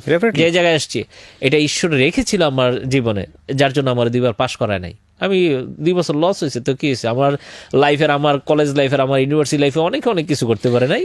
না, ডেফিনেটলি আমি তো এটাই বারবার বলি যে failure is the pillar of success. এবং শুধু ওইটাই না, সাকসেস কি, আপনি যেই সাকসেসটা এনেছেন সেটা তো উদাহরণ, সারা বাংলাদেশে সবসময় উদাহরণ হওয়ার মতো সাকসেস। এরকম ঘটনার আগে ঘটেছে কিনা আমার জানা নাই। তো আপনি বিয়ে করলেন, ঠিক আছে, তখন আপনি জবের জায়গা থেকে কি করছেন? শূন্য হাত? হ্যাঁ, শূন্য হাত। আমি তখন চলে আসলাম ব্রিটেন থেকে, আমি তো ওই দেশে থাকবো না। তা আমি আসার পরে আমি চাকরিটা পেয়ে গেলাম। কোথায় জয়েন করলেন? জয়েন করলাম ড্যাফোডিলে, 2010 সালের 15ই মে জয়েন করলাম as a teacher, faculty lecturer, as a lecturer join করলাম। Still I am working over there as a associate professor and the head of the department of business administration. আপনি তো ড্যাফোডিলের proud, এবং আজকে daffodil university, আমি যত জানি আইটির জন্য তারা খুব ভালো করছে সারা বাংলাদেশে। Absolutely, they have beautiful campus. But Daffodil আপনাকে নিয়ে প্রাউড করার মতো। আমি মনে করি যে ড্যাফোডিলের এত বড় একটা অ্যাসেট আছে, বিশেষ করে মোটিভেশনের জায়গায়। ও মাই গড। এবং তো ড্যাফোডিলে আপনি যখন শুরু করেছেন তখন তো ড্যাফোডিল খুব ছোট, মানে একবারেই ছোট ছিল, এর চেয়ে অনেক ছোট ছিল, অনেক ছোট। লাস্ট 10 years এক্সপান্ড অনেক হয়েছে, আর প্রত্যেকটা মোড়ে মোড়ে আমাকে একটা মানুষ সাহায্য করেছে। এখন যে ড্যাফোডিলের কর্ণধার, উনি কিন্তু আমাকে মানে অসম্ভব ভালোবাসেন। এবং আমি ড্যাফোডিলে জয়েন করার পরে আমি এক্স্যাক্টলি 1 বছর পরে সিনিয়র লেকচার হই, এক্স্যাক্টলি 3 বছর পরে অ্যাসিস্ট্যান্ট প্রফেসর হই। দেন উনি, আর আমার নিজের মধ্যে একটা ছিল যে আমি পিএইচডি করবই, পিএইচডি আমাকে করতে হবে। তখন উনি আমাকে খুব ইনসিস্ট করে যে শুরু করেন। আমি বলছি আমার টাকা নেই, বলছে আই উইল পে ইউর মানি, আমি আপনাকে টাকা দেবো। ইউনিভার্সিটি আমাকে লোন দেয় প্রথম ইনস্টলমেন্টের টাকাগুলি দেওয়ার আপনি জন্য। দেশের বাইরে যান পিএইচডি করতে। দেশের বাইরে আমি যাব, আমি মালয়েশিয়া যাওয়ার কথা ছিল। এই ইমিডিয়েট আমাদের যে বিসি ছিল, ওই বিসি স্যার আমাকে অনেক হেল্প করেছে। এই মানে থ্রিসিস পেপার না, মানে আমার প্রপোজাল পেপার লেখা টিকা থেকে শুরু করে একসাথে 2টা ইউনিভার্সিটি থেকে আমি অফার পাই। তো ইন্ডিয়ার ক্যাম্পাসটা দেখে আমার ভালো লেগেছে। আপনি যদি গুগলে যান, KIIT, Kalinga institute of industrial technology is the one of the best universities in India. এবং তাদের আরেকটা ইনস্টিটিউট আছে KISS, এবং ওই ভদ্রলোক যে মালিক, he is a bachelor, Achyut Samanta, সে নোবেল পাবে কয়েক বছরের মধ্যে। ওই KISS এর সোশ্যাল সায়েন্স যেটা, ওইটাতে 28,000 বাচ্চা আছে, ট্রাইবেল বাচ্চা, যাদেরকে থাকা, খাওয়া, পড়াশোনা সবকিছু ফ্রি, এবং ন্যাশনাল জিওগ্রাফিতে দেখায় মেগা কিচেনে। সো ওই ইউনিভার্সিটি থেকে আমি 2019-এর অক্টোবরের 12 তারিখে আমার পিএইচডি শেষ করলাম। কিসের উপর করলেন? আমি লিডারশিপের উপরে করেছি, এনজিও লিডারশিপ, ব্র্যাকের উপরে মূলত আমি করেছি। ব্র্যাকের উপরে আপনি করেছেন? ব্র্যাকের উপরে করেছি, যেহেতু আমি HR এর টিচার, আমি মূলত HR এর। সো স্টিল এখনো এখানে আছি। কতজন স্টুডেন্ট আপনার হাতে এখন পর্যন্ত পড়িয়েছেন আপনি? কতজন এখন পর্যন্ত? আমি এই পর্যন্ত আমি হিসাব করেছি আর কি, নর্মাল একটা হিসাব করেছি কিছুদিন আগে, যে আমার হাত দিয়ে হয়তো আমি 5,400 স্টুডেন্টের সাথে আমি সরাসরি। ওরা জানে আপনার সম্পর্কে? তারা 5-6 বছর আগে যাদের সাথে এইভাবে মিশতাম না, but last 2 and 3 years I introduce myself in the class। যে আমি প্রথমে গিয়ে জিজ্ঞাসা করি যে বাবারা, তোমরা কেউ কি আছো যে কেউ 2বারই ইন্টারমিডিয়েট পাস করেছো? কেউ হাত তুলে না, বা কেউ থাকলো লজ্জায় হাত তুলে না। 3বার তো তাহলে প্রশ্নে ওঠে না। আমি কিন্তু 3বারে ইন্টারমিডিয়েট পাস করেছি। সো আমি যদি ড্যাফোডিলের একটা ডিপার্টমেন্টের চেয়ারম্যান হইতে পারি, আমি যদি ড্যাফোডিলের হেড হইতে পারি, অ্যাসোসিয়েট প্রফেসর হইতে পারি, তোমরা একবার পাস করলে তোমরা হার্ভার্ড, অক্সফোর্ডের টিচার হওয়ার যোগ্যতা রাখো। সবচেয়ে ভালো উদাহরণ দেই আমি আমার রাষ্ট্রপতি। I like him so much. আমাদের দেশের যিনি, মূল কথা হচ্ছে আপনি যে কাজটাই করছেন না কেন, ওই কাজটার প্রতি যদি আপনার ডেডিকেশন থাকে, আউটকাম মাস্ট। এক্স্যাক্টলি। এবং উনি হচ্ছেন তার বেস্ট উদাহরণ। উনি খুব চমৎকার করে বলেন যে আমি বহুবার ফেল করেছি কিন্তু কোথাও নকল করি নাই, এবং আমি যদি ফেল করে রাষ্ট্রপতি হতে পারি তাহলে তোমরা কেন পারবা না? উনি ওনার লাইনে সৎ ছিলেন, অনেস্ট ছিলেন, রাজনীতি করেছেন, সততার পরিচয় দিয়েছেন, এবং উনি দেশের প্রেসিডেন্ট হয়েছেন। আমি আজকের এই গল্পটা শুনে আমি না, মানে শেষের দিকে ভাবছিলাম যে আসলে কত বিষয় নিয়ে কথা বলবো, মানে আমি টোটালি স্পিচলেস। এবং আমি সত্যি সত্যি অনার ফিল করছি, টু বি অনেস্ট, যে আপনি আমার বয়সে বড়, কিন্তু যদিও আমাদের এক অর্থে পড়ে যাওয়া, এবং আমি অনার ফিল করছি যে আপনি আমাকে মেইল করেছেন, এবং আমি মেইলটা পড়ে সঙ্গে সঙ্গে আপনাকে ফোন দিয়েছিলাম যে এই গল্পটা আমার চাই। আমি যখন সিলেক্ট করেছি তখন পাশে লিখে রেখেছি মাস্ট কাম স্টোরি, এটা অনের আনতেই হবে। কিন্তু আমি ধারণা করি নাই যে এতটা মানে আপস অ্যান্ড ডাউন থাকতে পারে একটা মানুষের জীবনে। কি ভয়ঙ্কর, কি ভয়ঙ্কর। আপনার ছেলে মেয়ে আছে নিশ্চয়ই? আমার একজন ছেলে আছে, কৃষ্ণগোপাল। সবার ছেলে মেয়ে সবার কাছে, মানে কালকে রাত্রে ওরে আমি বলছিলাম যে বাবা আমি যাব, বলছে যাবেন, বাইরে এত সমস্যা। আমি বলছি বাবা আপনি শুধু একবার বলেন, আমি আমার ছেলেকে আপনি করে রাখি, ও আমার আপনি করে রাখে। আচ্ছা, ভালোবেসে সেটা করেন? হ্যাঁ, এটা করি, সারাক্ষণ আমার সাথে থাকে, সারাটাক্ষণ। একটাই ছেলে? একটাই ছেলে। ও জানে আপনার সম্পর্কে এই গল্পগুলো? হ্যাঁ জানে। ওর মা সবসময় বলে যে আপনার বাবা এইগুলি করেছে। ওর মা ওরে তুমি বলে, ওর মাকেও তুমি বলে, বলছে তোমার বাবা কিন্তু এইভাবে এই করেছে। খুব ভালো মা পেয়েছে, কারণ আপনার সম্পর্কে যেহেতু সে তার সন্তানের কাছে বলে, তার মানে নিশ্চয়ই সে আপনাকে যথেষ্ট রেসপেক্টও করে। মানে আমার বন্ধুরা, আমার মা, সবাই আমাকে বলে, যে আমার কলিগরা বিশেষ করে বলে যে তুমি আগের জীবনে অনেক ভাগ্য করে আসছো যে এমন ওয়াইফ পেয়েছো। মানে আপনার স্টোরিটা আমি শুধু শেষে এসে একটা কথাই বলতে চাই, যে এই গল্পটা প্রত্যেকটা ছেলে মেয়েকে, বিশেষ করে যারা যে ফ্যামিলি মেম্বাররা যারা শুনছেন, যারা সন্তানদের শোনার সুযোগ নেই, তাদেরকে আমি বলবো প্লিজ এই গল্পটা অন্তত আপনারা একবার ওদেরকে শোনান। যারা জীবনে ফেল করেছে কিংবা ফেল করেনি, পরীক্ষা দিচ্ছে, মনে সাহস পাচ্ছে না, এই গল্পটা শোনান। জীবনে কোনো মানুষই মানে ফেলনা নয়, প্রত্যেকটা মানুষের মধ্যে পোটেনশিয়ালিটি আছে, শুধু খালি আগুনটা জ্বালিয়ে দিতে হবে এবং মনস্থির করতে হবে ঠিকমতো যে না আমাকে পারতে হবে। কি আশ্চর্য গল্প! মানে গল্প শোনার আগে মোটামুটি রেজাল্টটা বোঝা যাচ্ছিল যে আমি তো ফার্স্ট হব, এবং সেটার জন্য কাপড় কিনে ইস্ত্রি করে রেখেছে। কি কনফিডেন্ট! আমি ক্লাসে যখন পড়াইতে যাই অনেকেই বলে যে স্যার আমার প্রিভিয়াস সেমিস্টার রেজাল্টটা ভালো না, আমার এসএসসি রেজাল্ট ভালো না, এইচএসসি রেজাল্ট ভালো না। আমি তাদেরকে শুধু বলি যে তুমি জাস্ট ভুলে যাও তুমি কি করেছো। তুমি শুধু এইটা মনে করো যে আমি এটা পারবো। আমি ক্লাসে গিয়ে আরেকটা কথা বলি যে if you think this is possible by you, this is possible. If you think this is not possible by you, this is also right. তোমার শুধু এটা ভাবতে হবে, এটা তোমার দ্বারা সম্ভব, কিন্তু এটা সম্ভবই। আমার জীবনে আমি মানে এখন আর কোনো কিছু ভাবতে চাই না যে এটা সম্ভব না। তুমি শুধু এইটা মনে রাখবা যে এটা তোমার দ্বারা সম্ভব। কষ্ট তো আসবে, বাট ওই কষ্টগুলি ওভারকাম করতেই হবে। Right. তোমার দ্বারা শুধু তুমি ভিতরে এমন কোনো মানুষ খুঁজে বের করতে পারবে না যে যারা কষ্ট করে শেষ পর্যন্ত সফলতা পায় না। এখন তুমি যদি 1 লক্ষ খুঁজে একটা বের করো, exceptional is not example. Right. কারোর মনোবল যদি থাকে, confidence level and commitment, this two, and you should have the honesty, this 3 will give you everything in your life. True, agreed. Thank you so much গৌরাঙ্গদা আমাদের এই অনুষ্ঠানে আসার জন্য। এবং আমি বিশ্বাস করি, এটা হচ্ছে আমার মানে অভিজ্ঞতার জায়গাটা থেকে, এই অনুষ্ঠানটা প্রায় নিয়ার অ্যাবাউট 11 ইয়ার্স বিভিন্ন ফর্মে।